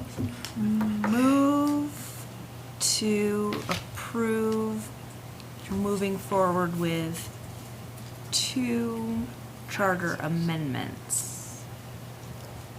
Right? Do you want 5 and 6? Oh. This is only discussion. What? Our agenda item is only discussion. Can I not make an emotion? No, if You can direct me on what 2 you would like to come back to September, and I'll have them There you worded go. 100%. So then I don't have to move anything then, No. because we won't vote on It's it. only a discussion. Go forth. Do your magic. So the wishes of the council is to bring the election wording up to state. Yes. Okay. You can do that. Well, that made it easy. So there was a reason. I that still wasn't- said a lot of words. All right. Item 16, discussion and possible action on city manager hiring process, technically sponsored by this agenda by Councilor Moat, but it's really coming out of the Human Resources Committee, so that's where that's technically sponsored. So that was my first comment that I was going to make. So at the last meeting, the city council voted to move forward with taxing the HR committee to come up with a plan in order to move forward with the city manager hiring process. The HR committee did meet, and with the help of the HR manager, Carrie, did a great job. We were able to get some of the information.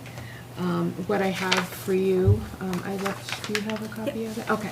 We have a couple of things. The 2023 MMA proposal, she did contact MMA, and they provided us some pricing, which is, I wrote down $6,400. thank you very much. The only thing with MMA, though, is they're not going to be able to get started until He said October to early November. So it's kind of pushing it. We didn't get anything from Meet and Peabody.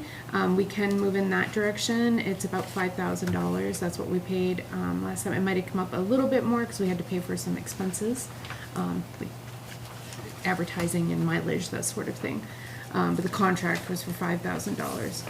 The other one that we've been looking into is Baker Tilly.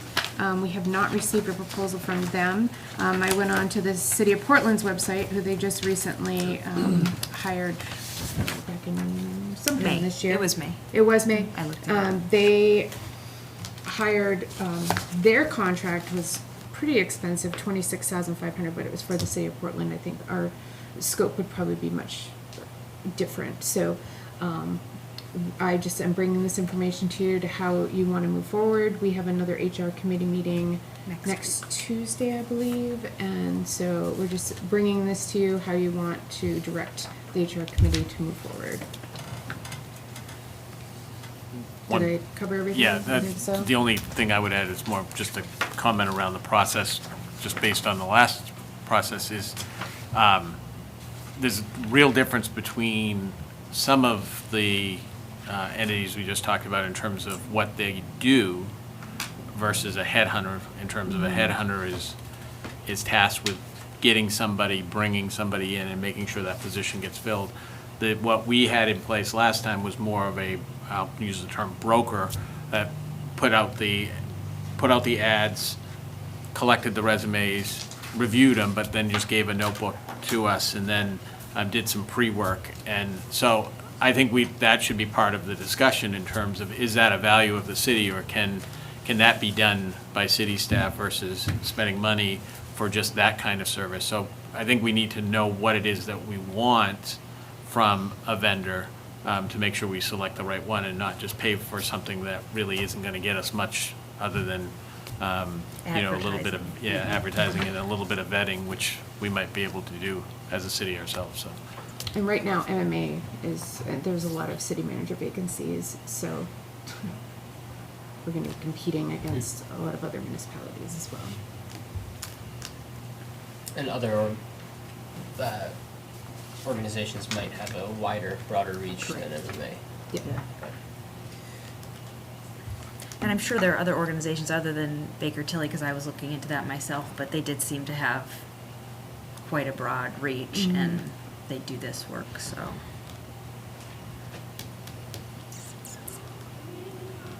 So I mean, my opinion is that we should reach out to someone, Baker Tilly or someone like Baker Tilly, and get an actual quote from them. And timeline. And timeline. Eaton, this is the 2020 contract. They didn't get back for this for a recent request. Oh, I don't think we asked them. We were Yeah. just, did we ask them? I know Carrie was working on it, and I'm not sure if they actually. Yeah, because it really I was think she tied to might have- one person. She might have just Yeah, that gathered the was- yeah. information so that we had them to compare to. And that person last time was involved with multiple searches at the same time. So it was it was interesting. Councilor Howell. It appears, and I wasn't present for any of this, nor did I follow it, but backing up to the Mr. Cole era, how was Mr. Cole brought to Ellsworth? That was Eaton Peabody, right? Well, he started as the interim, and and then then- he went through the process with the city manager process and decided at that time that he wanted to throw in. What harm would there be in trying to do it in-house first and then outsourcing second?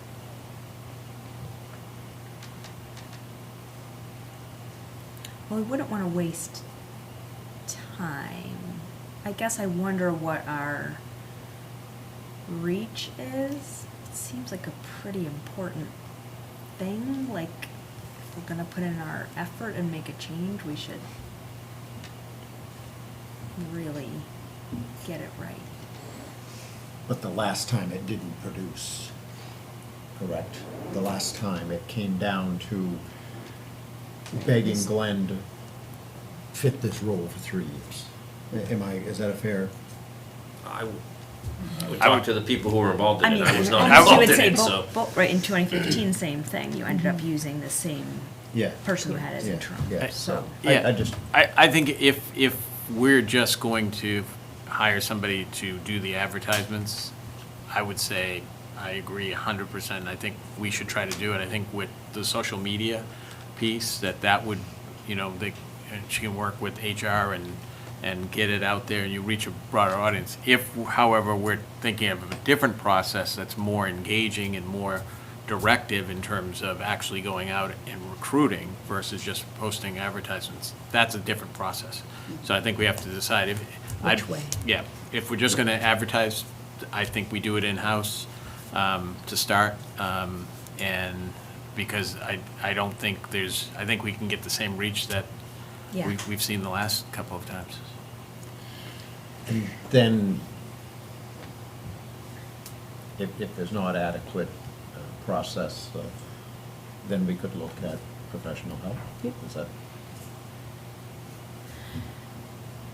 Sort of as a second thought, should we be checking with our current city manager to see if he would be willing to be the interim city manager, assuming this all doesn't get figured out by January, which seems super unlikely to me? Like, do we have to go through a process of that? I think you probably have to, as you get closer, in terms of negotiating that out. Because we established a contract, which reminds me. Takes us to January. We've got to sign it up, but that takes us what happens after January. So sometime before that, if the process hasn't produced anything, absolutely, there would need to be a discussion and dialogue. Assuming there was interest in me staying on as interim, I would absolutely, I'm not gonna walk away. Yeah. Be like, you're on your Walk own. across the hall. Oh, no, you'll be up there. Too bad. See ya. So, yeah. And I said in that meeting, I made it very clear that the last thing I want is for the city to settle. So I can continue to do this as long as I'm needed to do it for the city to take its time to find the right person to replace me. So that should not be a concern of, a due date, a looming end date, And to whatever extent the council is willing and interested in me doing that, so. I'm very interested in that, because I do think we should not rush through the process. Oh, agreed. And none of us, we all have agreed that Glenn does a great job, and that the whole reason to look is to separate the two roles. So happy to have Glenn stay on until we find exactly the right person. Can we, I like your idea of headhunting and not just putting something on Indeed and social media and MMA's website, because that's what everybody else does, but could we get more information about Yeah, Baker Tilly? Baker Tilly, Mhm. and just see how much it is, and, I mean, maybe there's a hybrid where, the local piece we can do, and they would do the headhunting piece Yeah. or something, and have a little more information. I'll reach out to them. Is there harm in advertising in the meantime from the city, from city staff, from Mara? Developed an advertisement for. No, but we will on Tuesday. Yeah.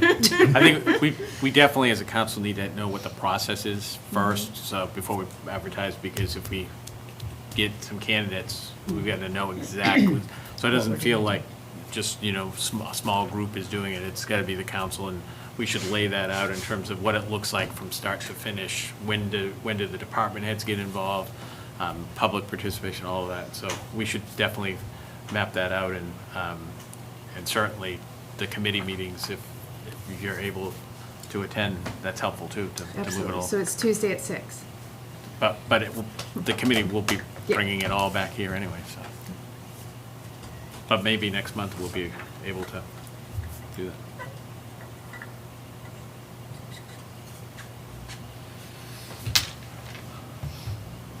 Everybody comfortable with that? Okay. Item 7, discussion on a Public Works Director role and current staffing of the department. Oh. Counselor Hanson? I just wanted an update on that.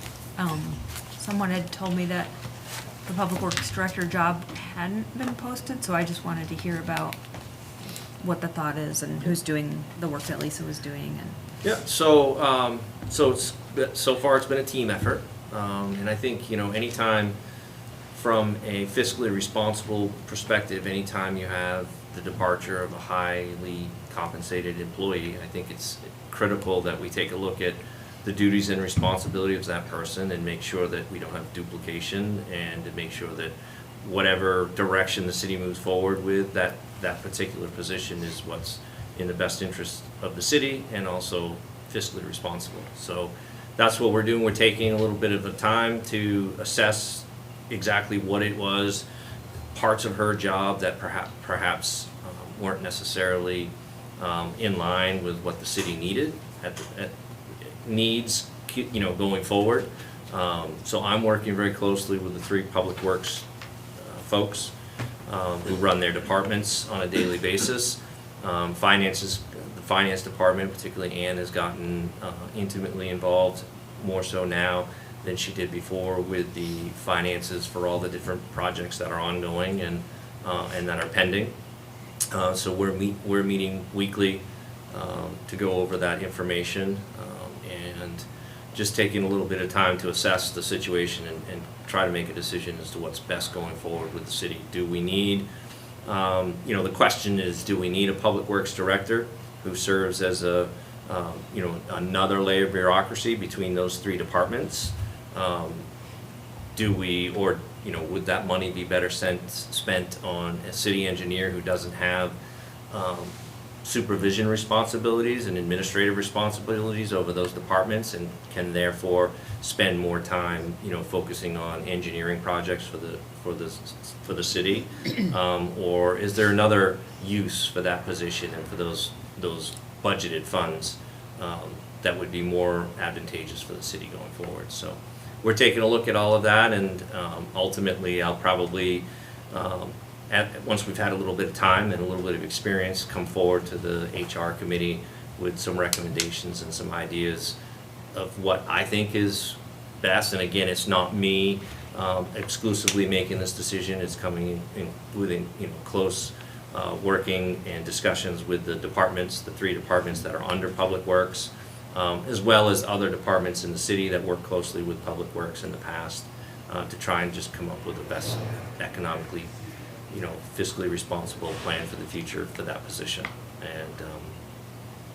And so right now the works, the projects are being managed and the work is being done, quite successfully. But there's certainly a lot of work that position was responsible for that we will need to address going forward in the long term. yeah, that's mostly what I was thinking, is Lisa came to almost all of these meetings, and she had like 5 things at every meeting that she had a lot of intimate knowledge about, so I just wanted to make sure that didn't get, or like grants that she was following up on, things like that. Yeah, that so didn't get a lot of lost. that responsibility is being bestowed upon the actual departments. I call them department heads because literally they are. They don't rise to that level in the hierarchy, if you will, because there's always been a Public Works Director.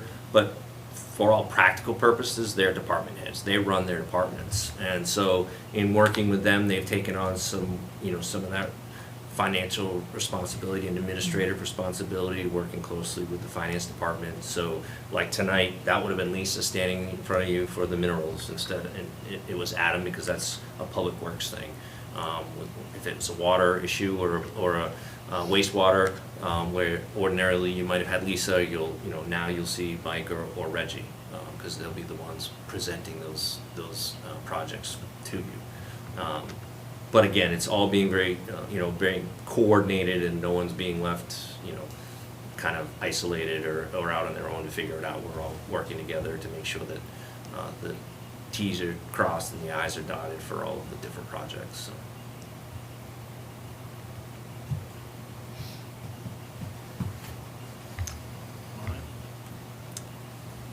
All right. Item 18, council comments.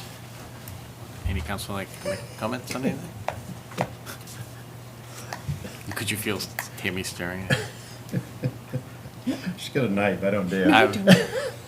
I just quickly want to congratulate the senior American Legion baseball team, the Hancock County team that's made up of Ellsworth, GSA, and MDI players, both current and former. And it was coached by a very recent grad. And they, out of 4,000 teams across the country, they made the World Series. They were one of 8 teams in that tournament. So it was pretty impressive, and one of the members of the team was named to the all-tourney team with his performance. Brad Smith is the coach. He's a young coach, but he played baseball at Ellsworth, played baseball at Thomas, coached that team, and I thought they did Hancock County very proud in terms of how they conducted themselves throughout their tournament, and certainly when they get to the World Series. So I thought it was pretty neat. Anyone else?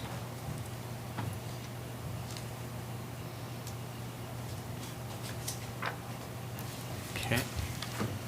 Item 19, executive session pursuant to 1 MRSA, Chapter 405, 6A for personnel matter to discuss contractual issues for appointed officials. Is there a motion?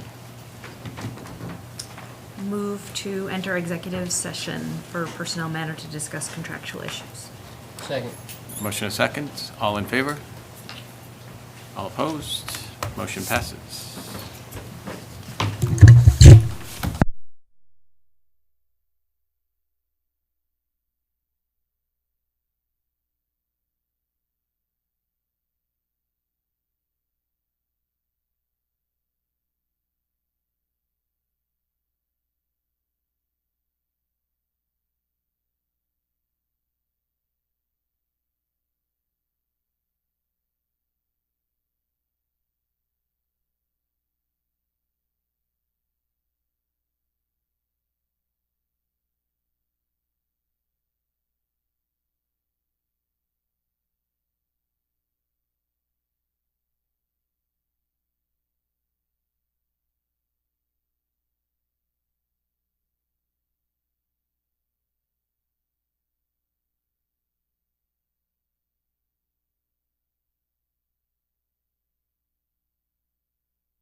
Welcome back. So we're back. We have no issues to vote on, so entertain a motion to adjourn. Second.